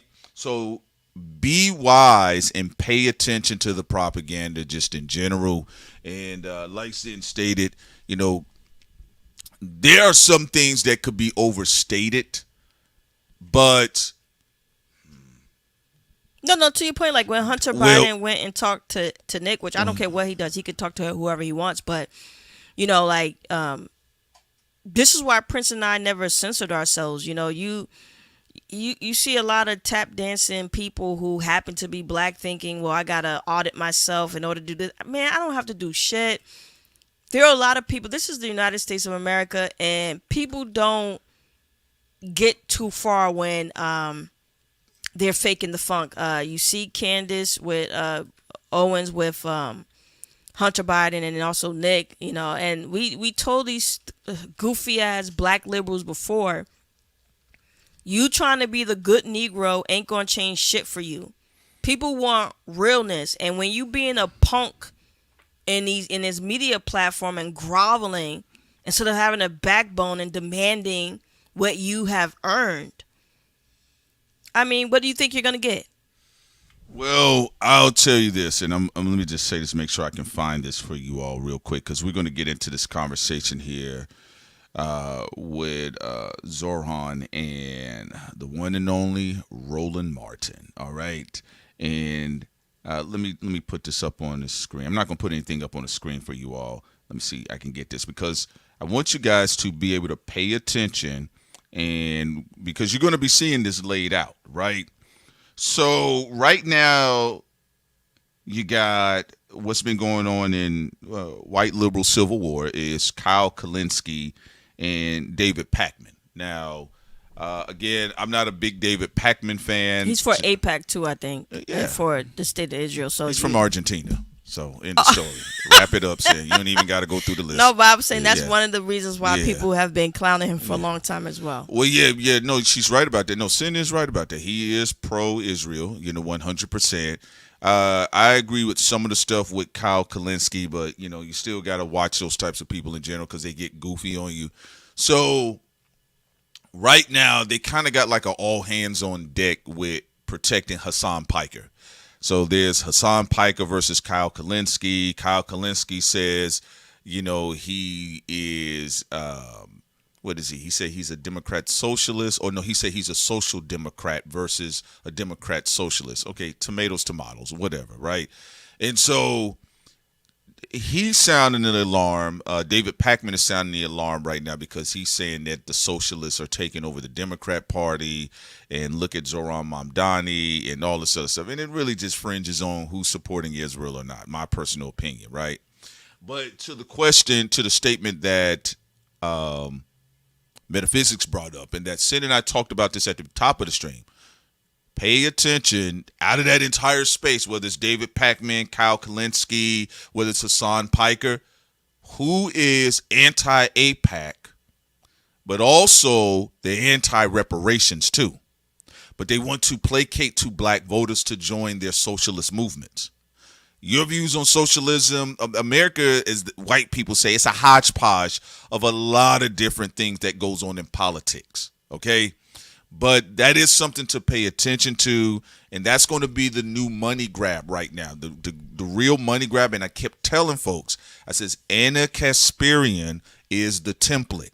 If you pay attention, she's the template. So again, TYT, they're going to be pushed forward to the conversation of leading this alternative media charge. They're not alternative. They get money from Peter Thiel. They get a lot of Allegedly. backers. All right. And some Arab money too on top of that, allegedly, right? But she is the template because Anna Kasparian is anti-AIPAC, but she's also anti-reparations too. So she's for some of the beliefs of AIPAC while being anti AIPAC, and people can believe in her all she want. I'd say this with any movement with black people. I can be against what Israel is doing with Gaza. Yes. I can be against Bibi. And I can also not fuck with Anna. I don't give a fuck if somebody's supposed to be pro-Palestine, but then still preaching for things that AIPAC has done, like being against reparations and also paying for police departments to be trained, which led to what we saw with George Floyd. So she's trying to be cute. Oh, I'm against what's happening in Gaza, but in the United States, when it comes to black people, magically, I'm in favor of what Israel does or their influence pertaining to black people. I don't fuck with nobody like that. You're either all the way against AIPAC, and that includes not being for what happened to George Floyd, or you can just get the fuck out my face. Yeah, you have to be careful because, like, for me, I'll give you guys an example. We're going to run on with this Zoran Mamdani clip, and then we're going to get into Snagglepuss Simmons, too, on top of that. But I got to say this. You, as a black person, you're going to have to watch everything like an owl. Your head is going to have to rotate 360. I've been watching you like a in the sky. Right? The reason why that is the case, because let me give you an example. I used to read books by an author named Jim Mars. And Jim Mars, had alternative views on history. Sometimes he would, highlight little trinkets in history, like, he'd go further into like the Project Paperclip with the Nazis, the Fifth Reich, and all this other type of stuff. And he would always be like, yeah, guys, we got to make sure we against the government, tyranny, blah, blah, blah. Trump shows up. He becomes a Trump sycophant. And I had stopped reading any of his material, stopped watching any of it, because he was also dog whistling racism. It's not that he just was like, oh, I'm about to go get my money with Trump, right? Because I actually knew black people the first time around. They got their money from Trump. I didn't unfriend them or nothing. I just said it is what it is, right? But Jim Mars also started talking loosely about, black on black crime and all this other type. Just all the shit came out the closet with him. So I was like, all right, fuck him, right? Moving on. The reason why I'm saying that, because the grift is in the campaign and the campaign of the oppression. So you're seeing people once again trying to blot out Black American voters' talking points with other issues. So what would that be? When Black Americans were talking about, okay, that's cool, Obama's nice, we get it, he can kind of almost dance on beat on Ellen, but we need to be concerned. In love with you. Right? We're concerned about some things, right? What did they tell Black Americans? Well, okay, that's nice, guys, but we really need to stop the war in Afghanistan, right? That's what they were saying. We really need to stop the war in Afghanistan. We also got to make sure we get Osama bin Laden. Remember, they did this, right? So I want y'all to understand, Anna Kasparian, for anybody listening that runs any Black political platform, she is the template. I've been saying this for months. Cindy and I have covered it for a long time. Anna Kasparian's talking points will be the template. Okay? They will be anti-AIPAC, but they will be anti any Black American process, progressive movement, or any bill that specifically protects Black people from institutional disenfranchisement, predatory loans approach. Pretty much things everything that they agree with AIPAC with. Right. So I just want that to be clear because I'm seeing Joy Reid out in these streets. You know, she's out here kind of mimicking some of Hassan Piker's talking points. And again, it is upon Black Americans to hold their line. You know, this is not about Jim Clyburn talking about, well, Black folks didn't vote. Okay. It don't matter because Liz Cheney told y'all, don't worry, I got it. She did it. All right. So at this point, everybody lying. So let's go ahead. I'm going to get into Victory Status's super chat, and then we're going to run this clip here with Roland Martin. All right. Victory Status says it never fails. Every time they go against reparations, they start looking like outpatient. I saw the chat, nigga. Huh? Yeah, that's all it is. So we're going to keep going on forward here. But, yeah, I want y'all to pay attention to that, all right? Right now, they're wrestling to put somebody forward and how much money they can grift in the process. And once they touch that White House door, they switch up on everybody. Also, I would like to see Ma'am Donnie go on a lot of Black platforms, diverse as well. I would like to see him go on some ADOS platforms, some FBA platforms. You know, even Black Americans who aren't in the ADOS category or FBA, you know, just I want to see a diversity of Black media platforms and visit beyond just Roland Martin. But let's take a listen. That appeals to a lot of parents. You have seen significant erosion of your Black population. New York City used to have the largest Black population in the country, and you've been losing. What are you going to do to stem that tide? What I keep hearing from my listeners and viewers, they simply cannot afford to stay in New York City. And we've heard the same thing for years. And as you know, anytime we talk about increasing taxes on the wealthiest or the most profitable corporations, there will be talk of fear of a capital flight. But there's a real flight that's already been happening for years. The flight of Black New Yorkers out of the city because they can't afford the ever increasing cost of the city. We're talking about more than 200,000 Black New Yorkers having left this city in the last few decades alone. From 2010 to 2019, our city saw a decline in the population of Black children and teenagers by 19%. So our focus here is how do we make it easier to stay in New York? Because we don't want to be an administration that presides over what has effectively become a reverse Great Migration. We want to be the administration that brings that to an end and instead says that this is a city that doesn't just celebrate Black history, but it's a city that allows Black history to keep being written. The number one cost is housing. So we have committed to building 200,000 new affordable homes, as well as preserving 200,000 existing affordable homes over the next 10 years. We're doing this while also focusing on homeowners, because we know that for many Black New Yorkers, homeownership has been that path to stability. And what that has meant is creating the city's first ever office of deed theft prevention, so we can bring an end to the scourge of especially older Black New Yorkers being taken advantage of. And we do this as well as delivering on childcare, because when it comes to the cost of living, childcare is the second most expensive thing. And it's considered a good deal in our city today if you can get childcare for $20,000 a year. And that's just something that we can't accept. You talked about paying for a lot of this by increasing taxes. What is going to be the burden on homeowners. You talk about those older homeowners, many of them fixed income. If you all of a sudden have an increase in property taxes, that's going to make it very difficult. We're not talking about any burden on a fixed income homeowner. What we're talking about is a burden on a non-resident New Yorker who owns a secondary home that's worth more than $5 million.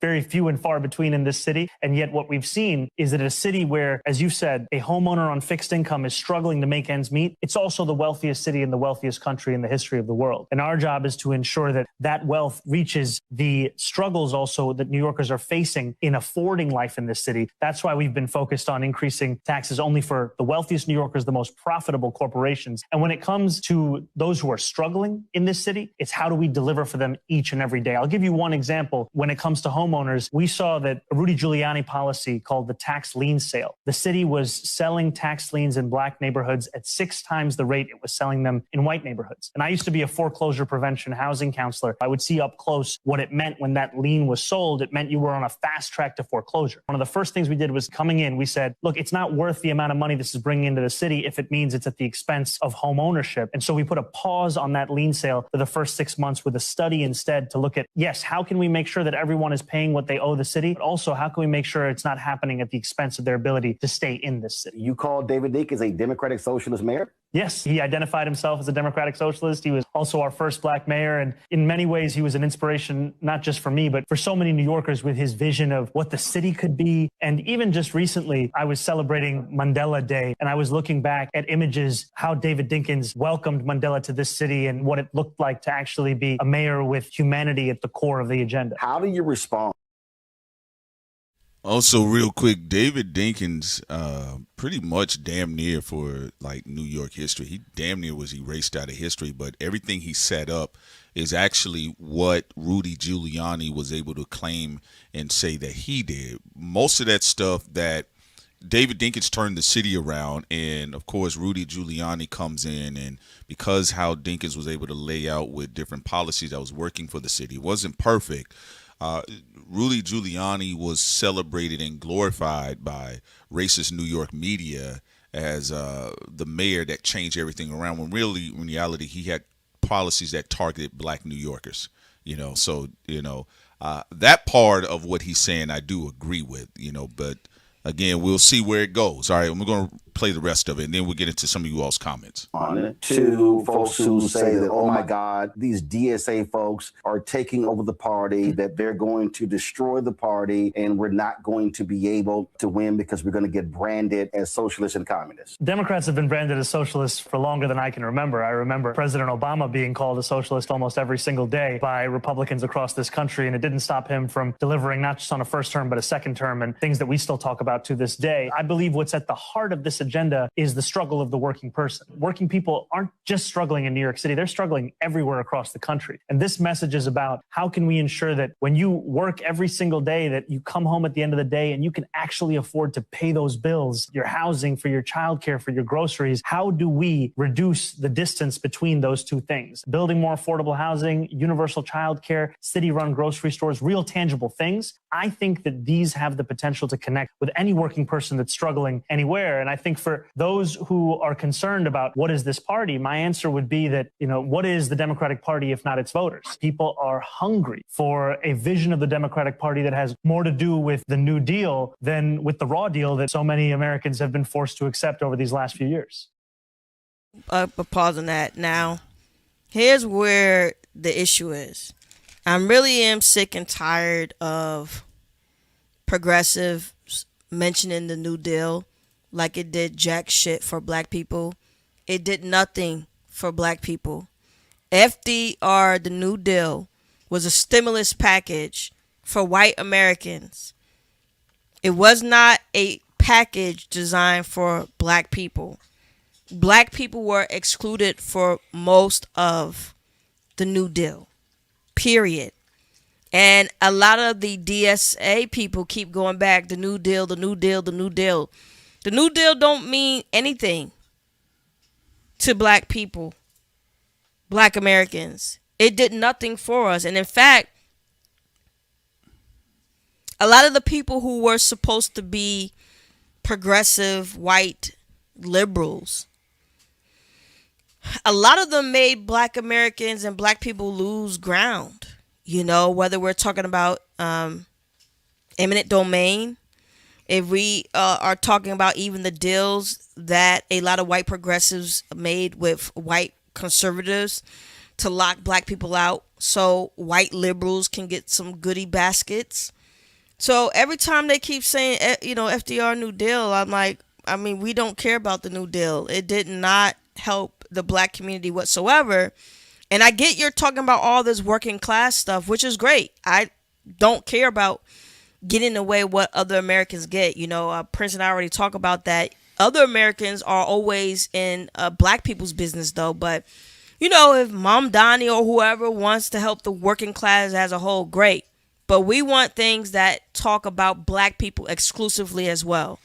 Well, so, yeah. You could talk about the New Deal, all this other shit, great, whatever. But Black people with reparations and also the Freedmen Bank, that bank should just be for Black people exclusively. I think it was opened up and they expanded it to all groups of people. No, like literally the New Deal with FDR, we were cut out of it. You want to revisit it.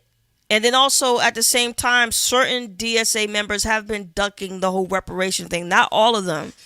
Now, I will say the Black community is starting to get good at talking the right type of game online, because this is why Tallarico and Ma'am Donnie are starting to open up right now, because Black voters are now getting agitated. I personally think we should keep the heat going, because if you keep the heat going, then they're going to keep coming out more and more, expanding more on Black platforms, having to answer tough questions, because you're going to have to earn my vote. Ain't no, you just say certain things that I like here and there, and I'm going to vote for you.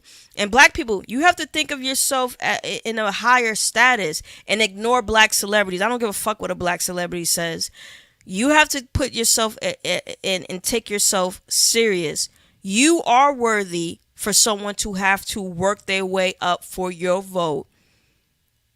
You have a long legacy of building up the United States, your ancestors, whether we're talking about inventions like Granville T. Woods, whether we're talking about what Black men and women have been able to do with even NASA.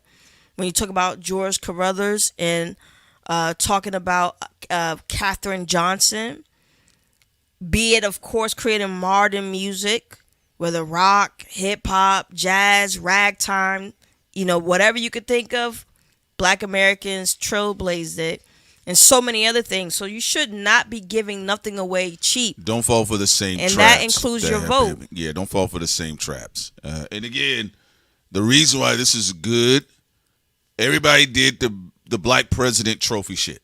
You saw with things how it was to have a Black president. Okay, cool. All right. Kind of much didn't really change. So yes, like Sin stated, and again, I get why they're using the New Deal, because they really don't have no other way to market themselves as a party right now.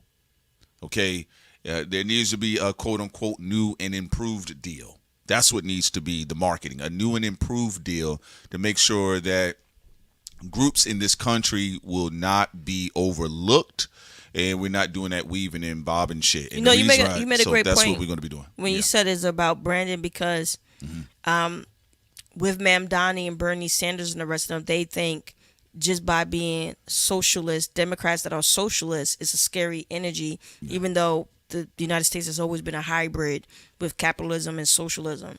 So to your point, they're trying to do something that's old, like the New Deal, to make people feel comfortable. Oh, and especially white people.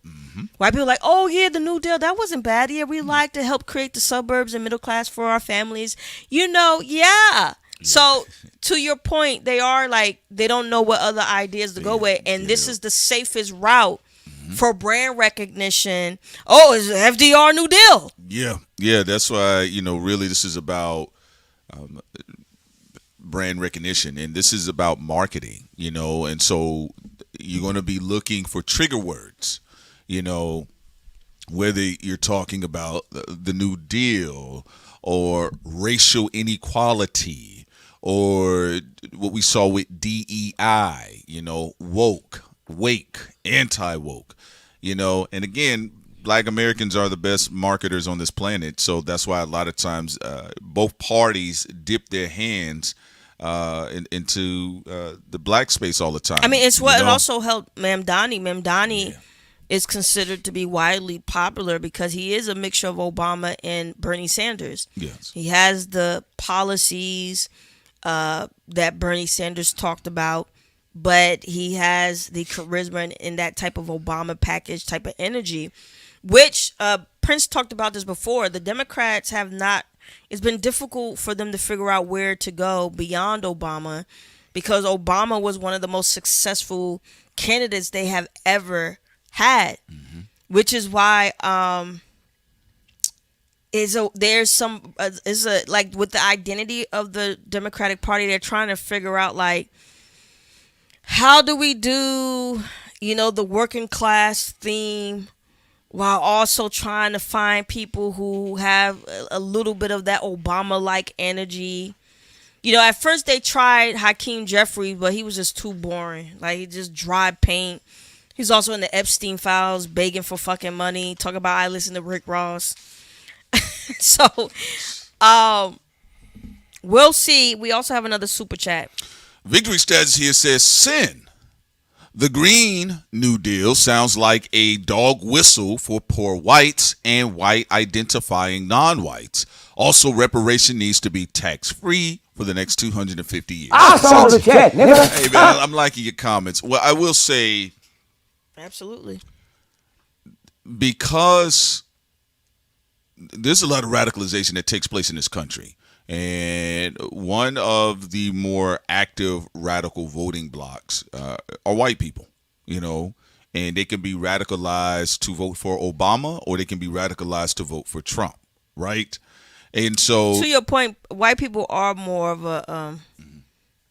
easy lick than what people think they are. It's the disorganization with black media and stuff is what it really is the problem because when we saw when our ancestors weren't led astray and they stood to their own identity, they did very well in the United States, which is why, to your point, there's something you and I always talk about. What's it? When black people know what they want, yes, and y'all know this in the chat, y'all know what I'm about to say. When black people know what they want, what do they always do? They get another black person to sabotage it. They always do that shit. So, it's control. Because people try to act like, white people hard to convince. We know that there's a sector of them that can be very violent. We know the history of it and all that other stuff. But it isn't as difficult as what people try to pretend it to be. This is why certain think tanks and deep state agencies, what is actually one of the biggest problems for black people, black Americans, is when they get another black person to sabotage you. That's the issue. Because think about even when we talked about the Reconstruction that was supposed to happen, where black people were supposed to get all their goodies and all different things like that they fought for, and we had of course the assassination of Abraham Lincoln. But what they also started to do during that time is try to build up and groom black individuals that will eventually emerge to try to go after and attack black people who knew what the fuck they were talking about. Yeah, basically Jim Clyburn's ancestors, right? So the reason why I'm saying is that, and thank you, Sid, no problem. But I've always told you guys ever since Barack Obama, the DNC has had a brand issue because, after that, they don't know which direction to go. And they're still trying to, they were actually more interested in converting Trumpers than appealing to even new voters. People that got their voting license for the first time or got their chance to vote for the first time, you would appeal to them. These conversations with Nick Fuentes, who doesn't strike me as somebody that actually votes, okay? But these conversations with people like Nick Fuentes and Sneeko, nobody that watches them, most of their audience don't vote. Most of their audience, I think, was overstated here. This is why I said this is a classist problem here, because classism also can create blind spots, between the classes, right? The lower class may feel like the upper class, like they just know everything. They got these plans that are set out for the next 300 years, when it's actually a lot more raggedier than you think, because in them spaces, they don't get along with each other. They're trying to kill each other for power. And then the elites, or the people in elite privileged spaces, want to be able to use and exploit the working class, and then even the lower class, but they don't know where to go half the time. So want people's audience as well. Yeah, and so they get people that pretend to be from that, like Nick Fuentes. I'm the guy from the bottom. No, not really. If you look at Nick Fuentes' Mexican father, okay, very successful, right? Just a racist though, right? So you have those strange conversations like Nick Fuentes sitting down with Hunter Biden. It's a pointless conversation. The only thing I saw is that this was content in media. But I think that's where they feel it's important. I think with Hunter Biden, to your point, is more like we want to try to get hold of the media, because white liberals used to have a lock on media. Well, because, I think it has more to do with that. They used to have a lock. They used to have a lock on Hollywood and a lock on media.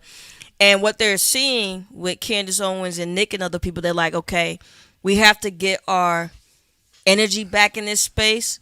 So Hunter Biden, let's say, is saying like, let me go into the belly, right, to try to regain some type of, I don't know about control, but convincing, just visibility, right? So it's like that, because that was the first time, like, also when you had some liberals like the Bill Maher's for the pro-Israel side, and then some of the other Israels that's not liberals that are not pro-Israel, but they went on this whole fake, edgy, anti-black people type of shit. Well, really, there's another thing that did and take they moved place over into the conservative side. Some people say they were grifters, for money. Anyway, Hunter Biden, he's going in that space because he's trying to get that energy back. That energy that eventually also created the, Joe Rogan sector. The play is this. Media. You're not wrong saying the play is Nick is going to, his job right now, he's going to be Mr. Anti. Okay. Shouts out to Ariel Smoke. Sellouts, once identified, should be dealt with. They shouldn't be living long, stress-free lives. Well, that depends on if they're trillionaires or not. I saw the check, nigga. The only thing I was just going to say, because I was going to just keep this part brief here, concerning the Democrats. Under that 8-year, 2-term administration of Barack Obama, one thing that the Democrats did that hurt them in the long run, they did a lot of blacklisting and blackballing. People that had legitimate concerns and criticisms, they blacklisted them. They silenced them. Mostly black people on YouTube. Right. There you go. And people who had concerns about COVID, and even with vaccines as well. Right, yeah. And even with black people being blacklisted, overall black people in large didn't still run over to become supporters of Trump. But the white liberals that got blacklisted jumped immediately over there to become a part of MAGA. No, to your point, we got demonetized and censored heavily under the Biden administration. And yeah, y'all didn't see us be like, try to join any type of alt-right wave that we knew was coming even 8 years ago. Yes. Just to get on and get money, just because the Biden administration did what they did. But a part of it too was because of the black elite that was over there with Biden. Mm-hmm. They had issues, with our platform, talking about a lot of different things. And yes, we got demonetized for at that time for a lot of different reasons. Yeah, but our demonetization came under the Biden administration. It didn't come under Trump or anybody else.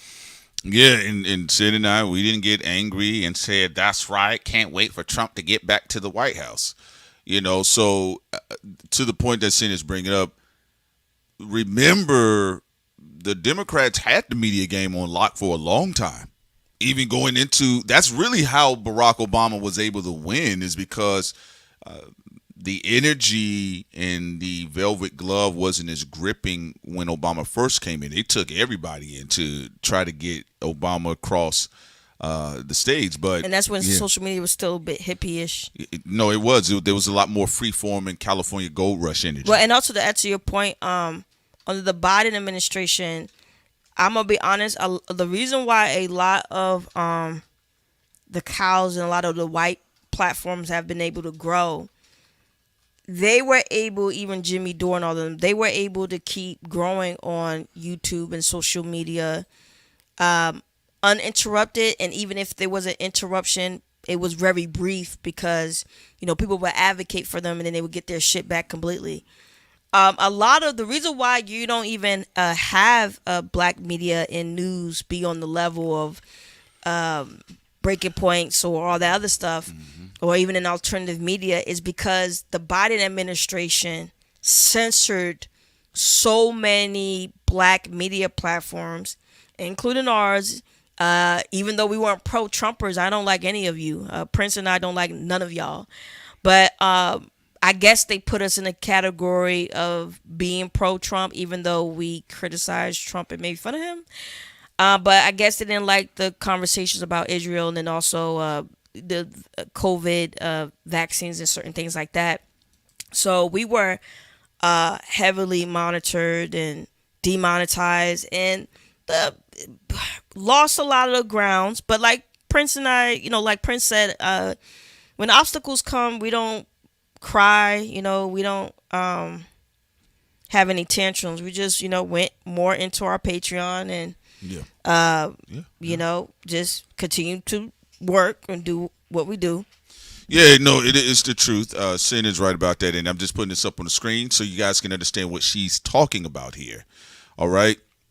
Justice Department settles lawsuit challenging Biden administration's alleged social media coercion and censorship. I want y'all to understand, if people had followed us, y'all know, y'all been listening to us for a long time. We had got demonetized while Joe Biden was in office. And we did see certain things. And you got to keep in mind, too, let's be real, and this is what we said about industry niggas. They make their ties and their connection, especially if they don't like folks or they feel like they can't get their hands on people's talents. They want people to write for them behind the scenes. They want people to acquiesce. This is why we say like the super fan thing with a lot of the black niggas in hip hop. This is why you're seeing what you're seeing. But yes, the Justice Department settles lawsuit challenging Biden administration alleged social media coercion and censorship. And even when Trump filed the lawsuit against YouTube, again, realistically, Sid and I look at Trump and Biden and Obama and Bush in our lifetimes as politicians. And to be honest with you, when you really read into the lawsuit, it wasn't that far off because there were other people. I saw a lady, I can't think of her name, and she criticized the Obama-Harris administration, and literally the next week she was demonetized. So I want people to kind of just put those things in perspective, and this is what Sid and I, a lot of times what we talk about with this candy paint ass veil that, people, whether they're in hip-hop or pop culture or politic media, there's always agendas. And like I said, one thing I would implore you all, yes, you have a lot of people that are anti-APAC right now, but I'm also seeing a lot of people that find a way to conveniently try to block black people's progress in politics, especially what we saw what happened to black people in the working class and the middle working class. Because remember, the black middle class was built off of a lot of black people working for the government.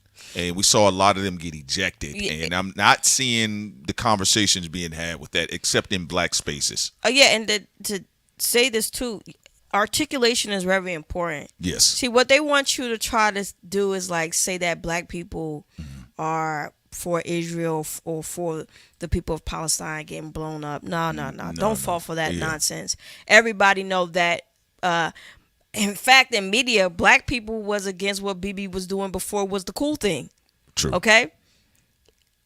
What you need to make sure you articulate very well is that these people claim to be against AIPAC, except for when it comes to talking points that AIPAC has that's anti-black. Yes. Then all of a sudden they're for AIPAC. That's the whole point of the hypocrisy of Anna. Yes. Black people became racist after George Floyd. Bitch, what the fuck you talking about? Shawty, what we talking about? How George Floyd was murdered Watch out, was a technique that was further pushed by AIPAC and Israel. Yeah. So, and also to all the people who say they're against reparations, you just sound like Ben Shapiro to me. Remember, everything is about how you articulate yourself. You want to play those games? Well, then let's talk. You sound like you're an op. You sound like a splinter cell. Because how are you saying you're against AIPAC, but yet a lot of the talking points that we've heard for decades from AIPAC, you're spewing them when it comes to black people. And then going back to even what Prince said, this is why Prince and I don't cry over views and different things like that. You know, we've gotten millions of views before on our hip hop commentary and stuff like that over the years. We felt that the Biden administration and the energy there, that they had an issue with our channel and other black platforms because they didn't know how to categorize these black platforms. Remember, the Democrats have always felt for a very long time we own and control black people. Yes. Yeah. So, I mean, think about it. It makes sense. You look at the timeline. We was demonetized under the Biden administration, and Biden went on on the Breakfast Club with a black host and said, if you don't vote for me, you're not black. Biden was walking around acting like black people, they serve me. You get what I'm saying? And because of that mindset, and also unfortunately because a lot of black boule like Clyburn, they went out there allegedly censoring black voices in alternative media while white alternative media was still able to grow. Thrive. They were able to thrive. No, this is important what she's saying here. I want y'all to understand how the game is. That's what he said. The same thing happens in hip hop media. You know, a lot of people try to check black voices, especially black powerful voices in media or hip hop or pop media. But at the same time, you know, they give them hood passes to unqualified white people. There are white people that do know their history about Wu-Tang and everything else. But you'll see that. So what Sin is saying is true. And we're telling you all firsthand. We're not making anything up. Sin and I, you guys were there, people that was here before 2024. Y'all saw what happened. And Sin and I, we didn't go on no wine tour. We didn't cry. We just said, hey, guys, get over to Patreon. And we got to keep this thing moving. I mean, when obstacles come your way, all you got to do, you got to just deal with them. You got to step over the bodies, you know, and keep it moving. But, yes, there was a lot of censorship. There was a lot of throttling. Remember, AT&T got in trouble for throttling. Throttling is a real technique that they use in tech media, too, by the way. So I want people to understand that. I saw it firsthand. I was working for a company. I quit. I said, hey, I'm not getting caught up in no lawsuit. All right, I'm moving around. But with that being the case, which connects to the Russell Simmons stuff, because you see him begging to Bibi because he wants to get off of his bamboo, like you said, the bamboo boat. Yeah. So and he was also part of fucking up the millennial class. Because at the beginning, Russell Simmons was a whole mess. He had that Mammy, Harriet Tubman. All Deaf Digital, that was horrible. We're going to get into that. I do want to take a moment on this one here because Big Tech, Senator Cruz, Big Tech caved to Biden pressure to censorship. The reason why that's important, folks. They were kicking our back in at that time. And I'm not going to lie to y'all. I just don't get on any train that's going to, quote unquote, publicly make it hard for my people, right? Sin and I, we don't do that. But Biden's administration was aggravating for me personally. And then you see all the little sorry, sniveling, black, talentless industry niggas that they only make it because they have relationships with other people that have relationship with other people that owe people. And they felt like they were edgelords. So You had people also in the industry sicking their dogs on independent content creators. That happens all the time. And still are. And they still are, right? So once Sid and I saw what was the case, and we knew that was going to happen for 2024. Actually, sending out without spilling too much of our own personal tea, people that got onto our Patreon tiers was a little bit more transparent for them. But Sid and I, we said all of this erasure of strong voices, charismatic voices, people that just disagree, because that was the thing about industry folks.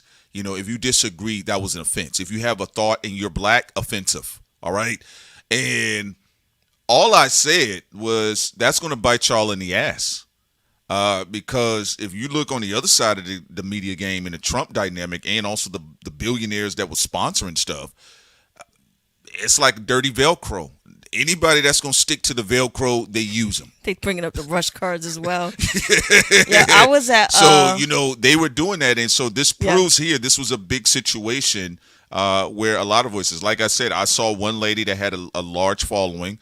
She critiqued the Biden-Harris administration concerning Palestine and Gaza and then Black American issues as well. That lady was demonetized the following week. So, yeah. Also, Ukraine. Yes. If you talked about how black supporters who went over there were being mistreated and racism. Yeah.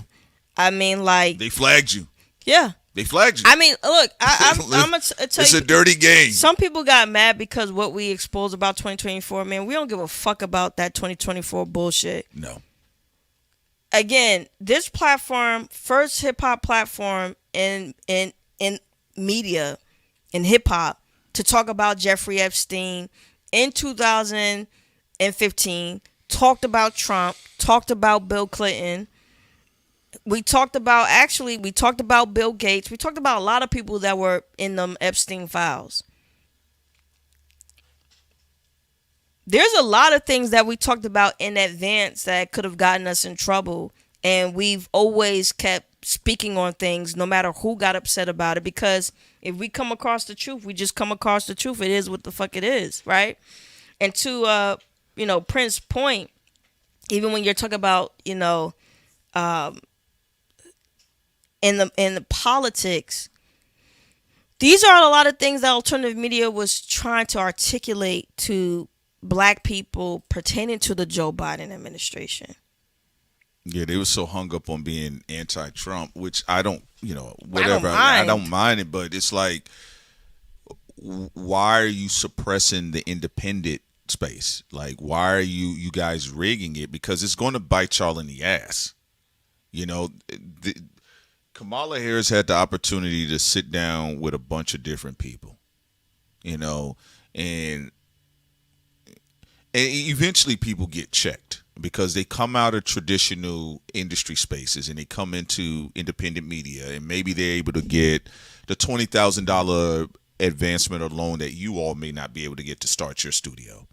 And they got all of the shiny microphones, they got the beautiful set, but they have no influence and views, right? And so then they come in because there's a self-entitlement there because they feel like they're being demoted. And technically, I could argue you are being demoted because you got to do everything yourself, okay?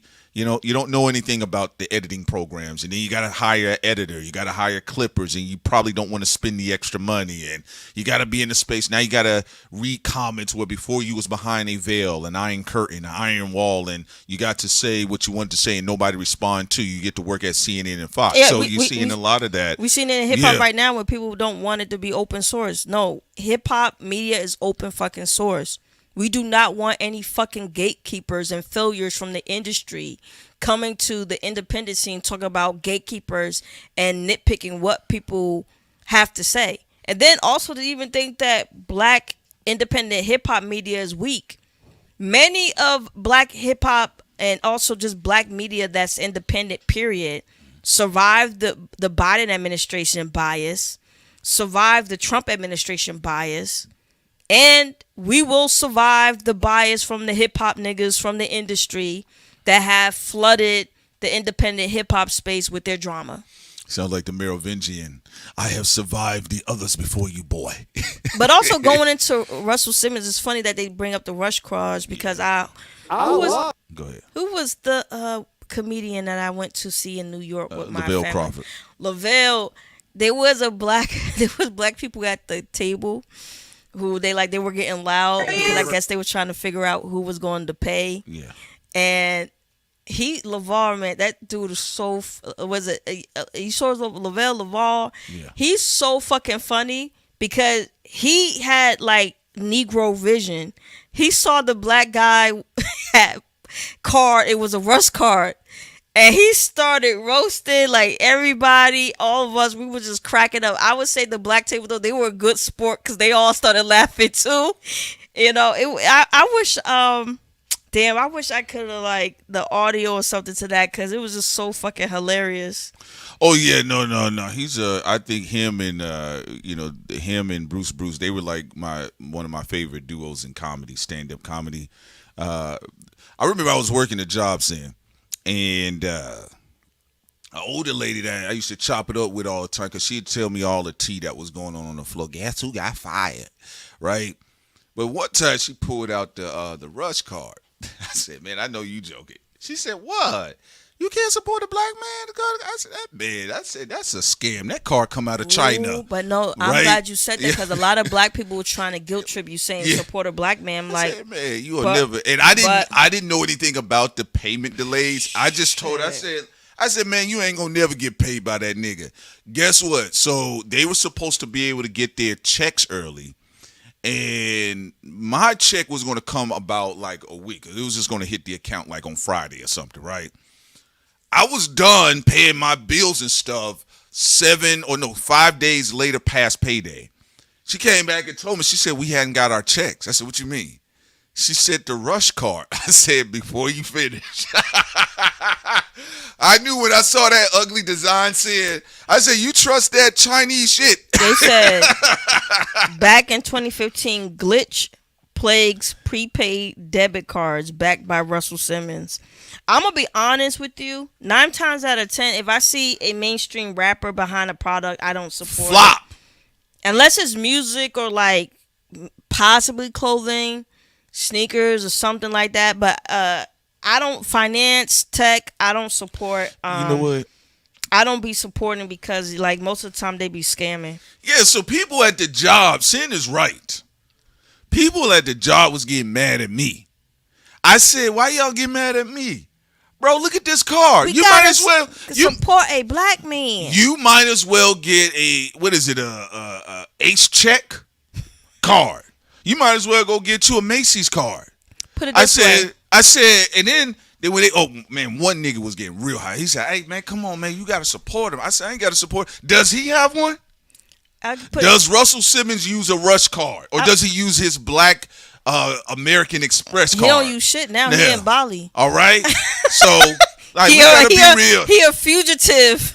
No, I'm being real because at that time he wasn't though. You get what I'm saying? They was like support. I said, man, get that shit out of here. My thing is like we seen it with Fire Festival with Ja Rule. Look at the flea market design. We seen it with FTX with rappers.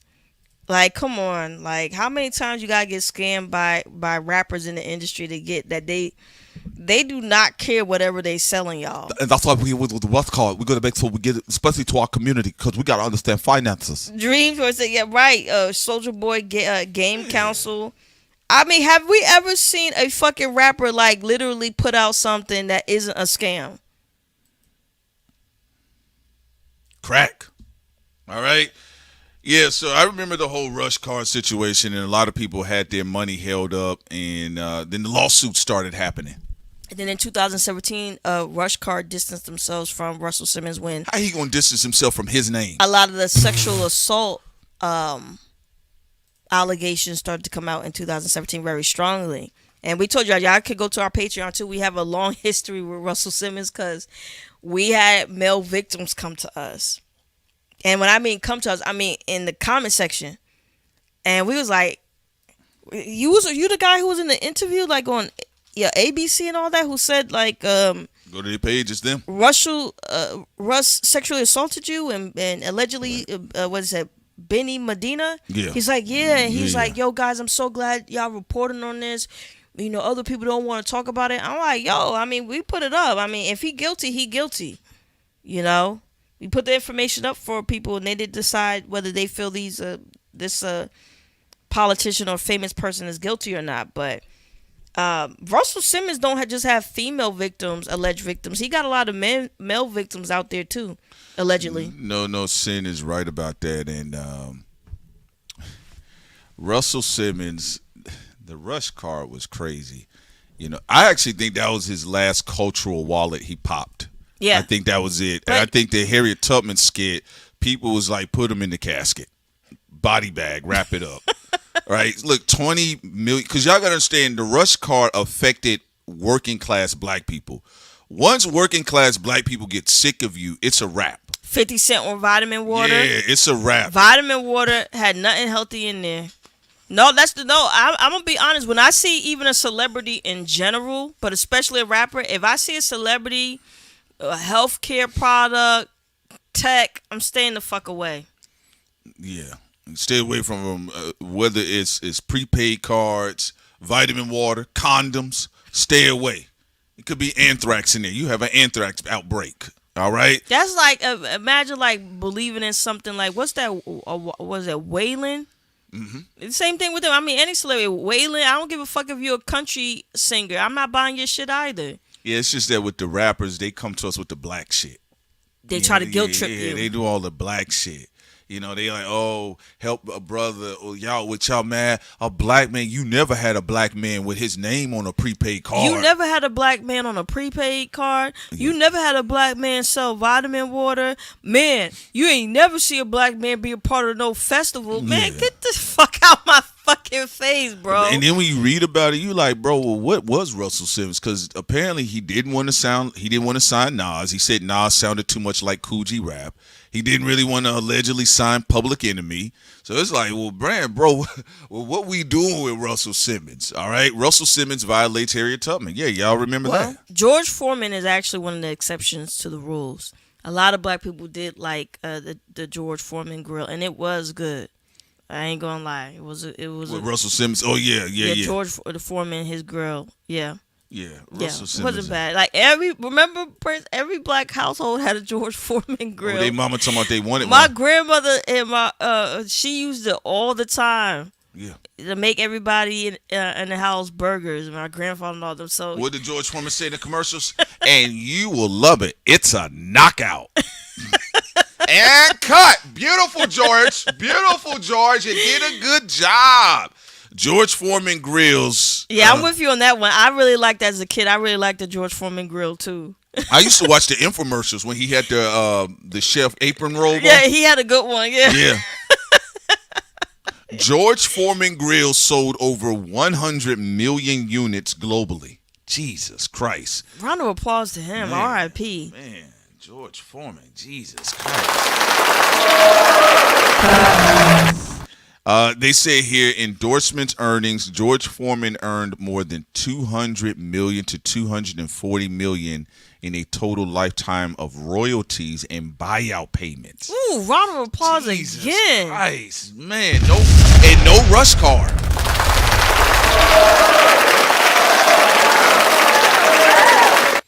Man, that is crazy, ladies and gentlemen. The George Foreman grill, the one. Then they had the big ones that came on the stand.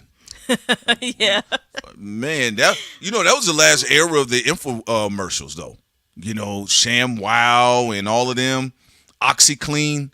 Man, look at that. Yeah, George Foreman had a late Saturnian resurgence in his career again. Yeah, it was definitely a great appliance, and it actually.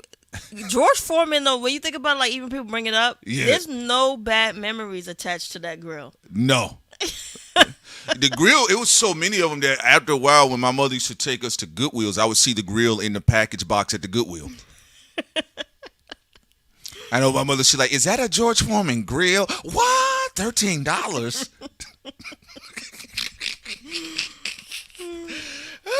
But yeah, anyway, y'all, good times at Ridgemont High.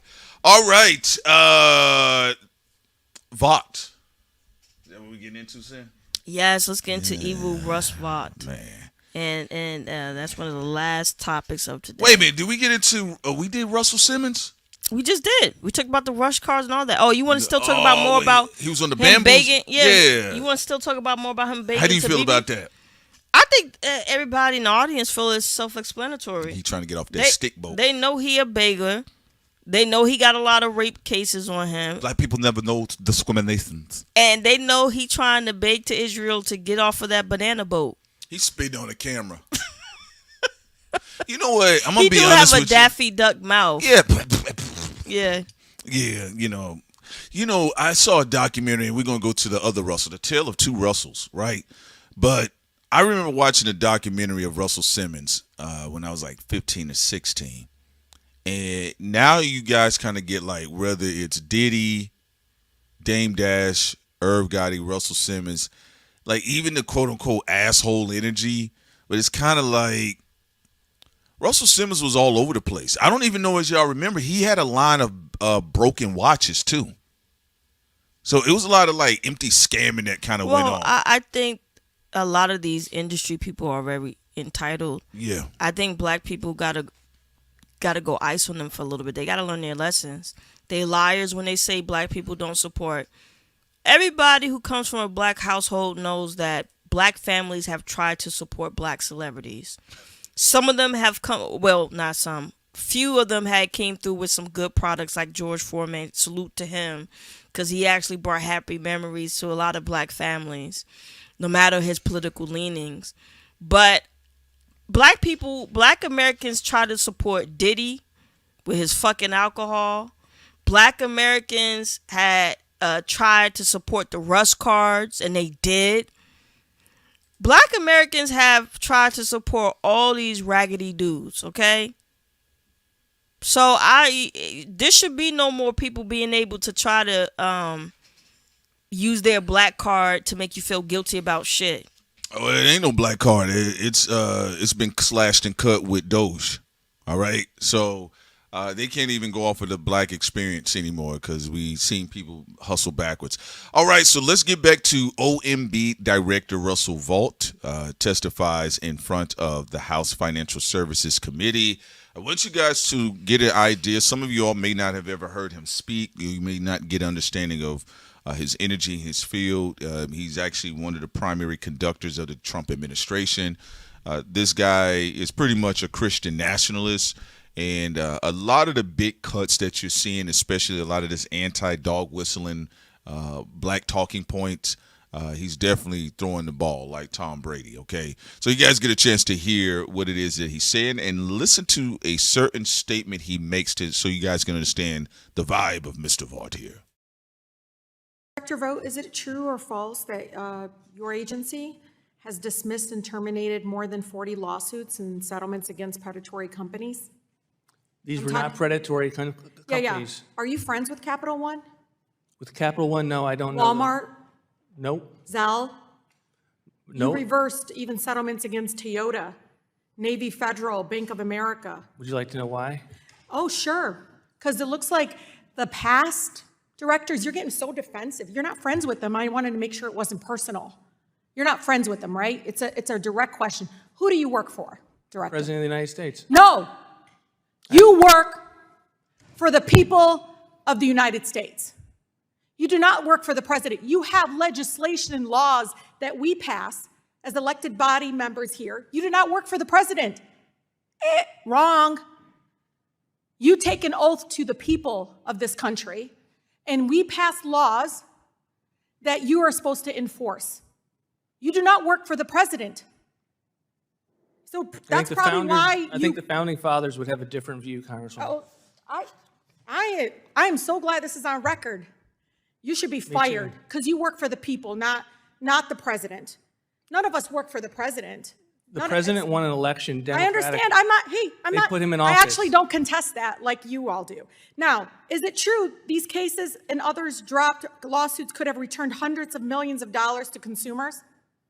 They could have also set terrible regulatory initiative and enforcement I'd like to decisions. enter into the record, Director Vought, a memo, Chairman, from the Protect Borrowers, the Consumer Federation of America, and Americans for Financial Reform. Okay, yeah, I know some of y'all saying, "Wow, this guy is horrible." Yes, again, like I told you guys, look into Curtis Yarvin, C. Yarvin, Mr. C. Yarvin.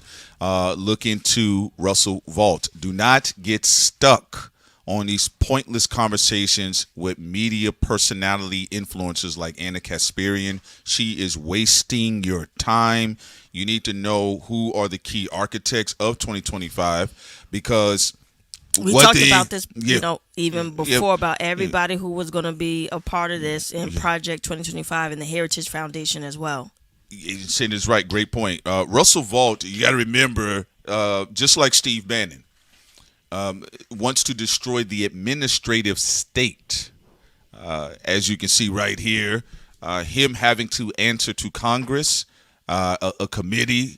These are things he would like to get out the way. One of the reasons why he made that statement about "I work for the president," he argues that the president holds nearly unchecked authority and rejects the federal agencies can be independent from the White House. He's a major proponent and impoundment of the president refusing to spend money Congress has already appropriated, which critics call unconstitutional and a threat. It's actually what triggered, just to let you guys know the first time around, it's actually what ends up triggering the impeachment hearings. Because Vought, what he does, he edges very close to the edge a lot of times. Like right now, it was his idea for states that didn't vote for Trump. To not get grants. And so he does that. He's pushed for mass firings of career civil servants, reclassify them as at-will employees to make them easier to remove, and aggressive cuts to agencies, regulations, and social programs like Medicaid, food assistance, and student loans. This is why I tell you guys, Jimmy Dore, hack, agent of chaos. Anna Kasparian, hack, agent of chaos. Cenk Uygur, hack, agent of chaos. 10 years ago, I could argue I would have found more political media heads that would be speaking about what's going on with Russell Vought and would have stayed on him, basically damn near Vought doomsday clock. Again, the Majority Report, Sleepy Hacks, same thing. All of the ones that y'all see out here that keep arguing about conversations about DEI from 2024, they're wasting your time.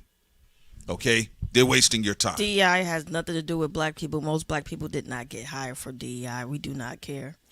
As OMB director in the first Trump term, he directed cancellation of federal contracts involving what he called anti-American propaganda, including critical race theory, otherwise known as CRT. Sin and I, we covered that whole shebang, no Drake included, and white privilege training. He also has had inflammatory language regarding transgender health care and supported policies letting individuals and organizations deny services based on religious beliefs.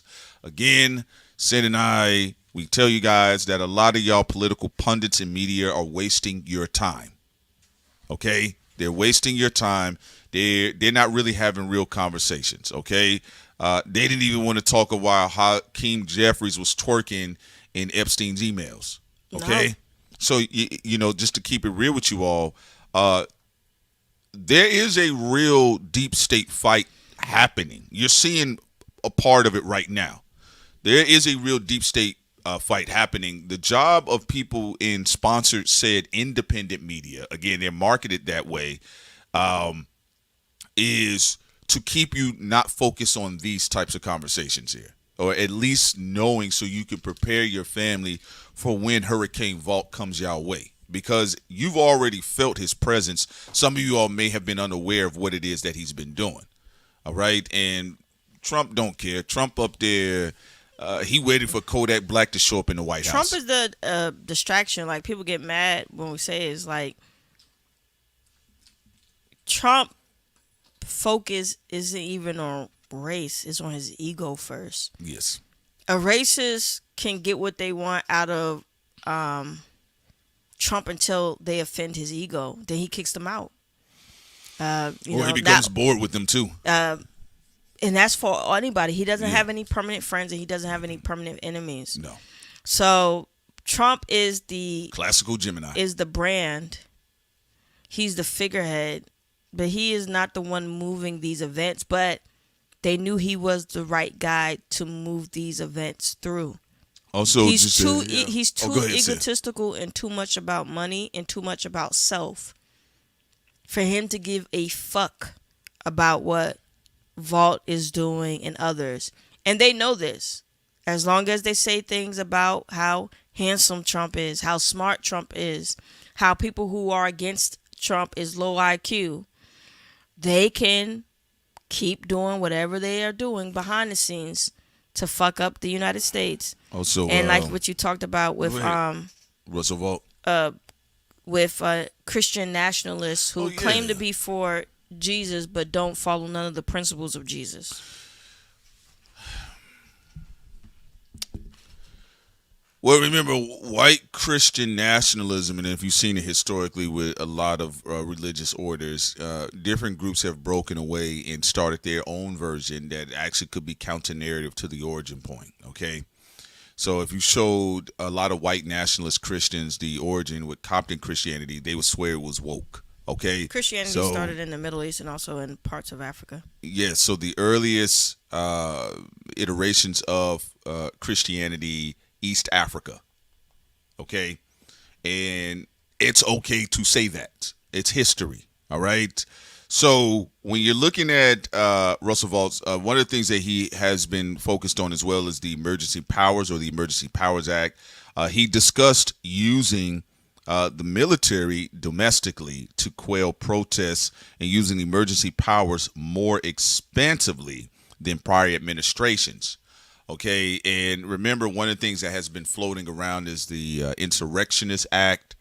This is why a lot of times they're looking to have black people get triggered to be involved on the streets, have them out there because, again, as we usually with most of the protests, they get started, they really get cooking with black folks. Sin and I just, want to kind of let you guys know what's going on in the background right now, because a lot of people are online looking to get their ad dollars, ad revenue, and that's fine. But also, if you keep making it about clickbaiting, you also increase ignorance in the general public, who become more focused on not whether there's a black girl or a black boy in a fucking Avengers movie versus what you heard what Russell Vought say. He works for the president, and he does believe that the president holds the final and ultimate authority. So there you go, ladies and gentlemen. Again, something that Anna and company are not going to be talking about. They're going to be looking to cancel pretty much black voices in media because they want to ding bell them to death. All right. Any other things you want to say, Prince, before we go out? I mean, the last thing I'll also say is Rakim, just to talk about somebody who was so essential to hip hop and to still be here and just showing love. I would say that Rakim is one of the most purest representations of hip hop that is still around. I mean, he's really about the music, the bars, even more than money, more than fame, more than a lot of other things. Like he's really focused on hip hop first, and that's it. And it's good to see that, that type of energy still being here and being in the presence of that energy. I hope to see even more people interviewing and talking to Rakim on hip hop platforms. He has so much knowledge of hip hop, and even the time where he innovated, was a big innovator when it came to the hip hop scene with him and Eric B. What they were able to do and accomplish with each other. I would just hope to see more people talk to him, have a sit down with him, and just talk about just the start of his beginnings in hip hop. I know there's already been some interviewers and conversations about the origin for Rakim, but I think it's really important to have as many conversations with people like that while they're still here. Especially when it's like that type of energy from Rakim. It's like a unicorn because some of the people who are still legends in the game, you know, we love them, but they, you know, they doing casinos and they doing this and they doing that, even though they do show a love for hip hop too. But it's like, but to see someone is just only hip hop and all hip hop, like with Rakim, it's this unicorn thing to see. Yeah, so I definitely check it out. His project. I haven't heard anything that he's missed from his classic run with Eric B. To what did he have? He had when he came back the 18th Letter. I think he had a deluxe that had the Book of Life on there. That's one of my favorite hip hop albums. And then he came out with like the Master after that. And then I think he had another one. What was it? The Seventh Seal that came out where he had the joint with Mano. Was La Da Da Da, like that record. And he's actually had some pretty dope features. He doesn't really do too many features.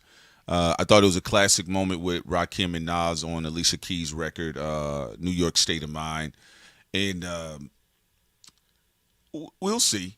I think technology and the taste of blood, where it is right now, it can drive you further into the darkness. We know Rakim has always, with his brand, has always kind of just been in the light. Again, classic MC has inspired. And how many people can say that they've changed the direction of language? That's one thing Rakim is credited for within a medium such as hip hop. He changed the direction of language, and really was a founder for MCs to be able to rap in a more succinct, complicated style. And Rakim is in everybody's DNA on the microphone, So I think that's fascinating. I'll definitely give his album a listen to. I did like his new recent record. Yeah, it is interesting. It's just interesting. But yeah, we'll see. I know Crooked Eye did a really dope interview, and they actually found out. A lot of people didn't know that Rakim is an actual musician. So if I recall, I think his auntie Ruth Brown. He's another one, just like Prodigy, got a huge jazz legacy in his family as well. So yeah, it'll be interesting to see that where Rakim has been able to be a bridge in the gap, because he'll be that missing link. But we'll see where it goes. So far, I do enjoy the energy. I like to see it. I think Daddy Kane is coming out. Actually, Daddy Kane was going to come outside and smack Max Beam around a little bit. When Daddy Kane was like, he thought, he was getting dissed in that interview. And Max did get on he got on there and FaceTime. I was like, Max was talking saucy, though. Like, come on now. And, just at some point, it's like, we got to chill with stuff. But, yeah, always, oh, yeah, Holy Are You. Yeah, classic record right there. It says facts change the way MCs rapped in terms of rhyme schemes and lyricism. Yeah, honestly, a lot of the flow state patterns that Rakim has done, I mean, even if you hear some of your newer MCs, with the exception of the likes of, I would say, the more sped up points like Twister, Bone Thugs, but they're going to be people, attribute that to the few Snickens and that early fast tongue style. Every flow that you can hear or pattern from an MCs, if you listen to Rakim's discography, he's done all of them. Also, with the Odyssey, it was leaked on X, and people are trying to figure out who did it. We're going to have more about that and more conversations also about Paramount. But Universal Pictures is trying to figure out who leaked it. I will say this. I'm not saying it was Elon Musk, but it's on X. Yeah, Universal Pictures is they're going to do an investigation trying to figure out who leaked it. Yeah, well, we'll see. Also, you guys, were you able to get those points that Sin made? Just to be clear, because they said, let's see, it must be a delay, Sin. Just tell me real quick, do you see anything on here? All right, you guys heard? Did y'all hear what Sin said? As soon as they talked about the pasty weirdo. All right, yeah, I saw that on Twitter. Yeah, okay, y'all didn't hear anything Sin stated about Odyssey? Oh, quick! I just said that Elon. He seems like he's being petty. I don't have no evidence that he's involved in it, but I find it interesting how the leaks magically happened on X, and he's been going to war with Christopher Nolan. So, Also, Prince, why sometimes they can't hear me? Do you press the mute at the wrong time? No, it's a glitch. It just happened to me while I was talking. Okay, you saying there's a glitch? Okay. What do you think? A black man's oppressing you? No, I don't. Inside the house? No, I don't think you're doing it on purpose. You said, did I press mute? I'm just double checking by accident. It can happen. It was tech. No, it's a tech issue thing. Wait a minute. Are you sure it's like a war with Christopher Nolan? Because it sounds like a one-sided war. No. I mean, it is one-sided. Elon is trying to go to war with Christopher Nolan. I think it's like Elon don't have nothing better to do. All right, y'all. We're done here. We will be hollering at you guys tomorrow morning. Folks, get ready for Sin and Be More. They will be live on the Esoteric Tier on Patreon, 6:15 p.m. as well. Folks, we love you guys so much. Enjoy the rest of your day. Peace. Peace, everyone. CRIMEZ.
CRIMEZ.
Because I'm happy.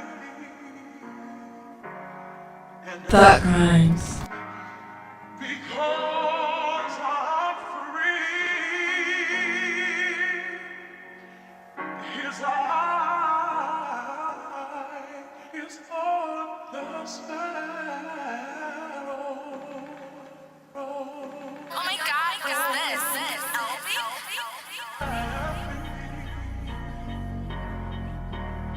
And I sing happy.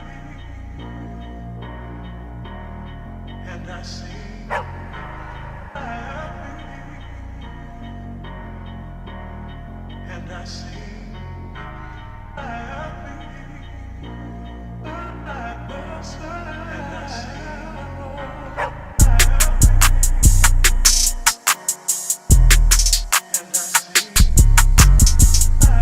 Thought Crimes.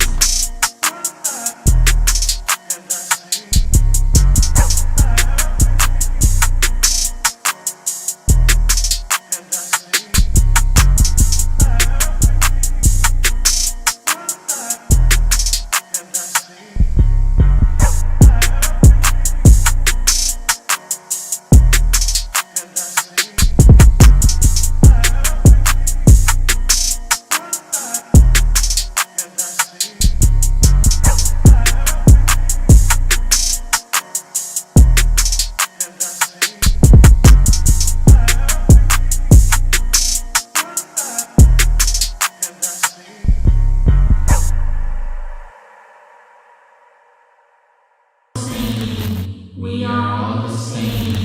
We are all the same. More group Coming through your airwaves. All right, now I'm here to kick the ballistics. Check out Thought Crimes. Are you following me? Coming through your airways. Coming through your airways. You ain't gonna get me with that one.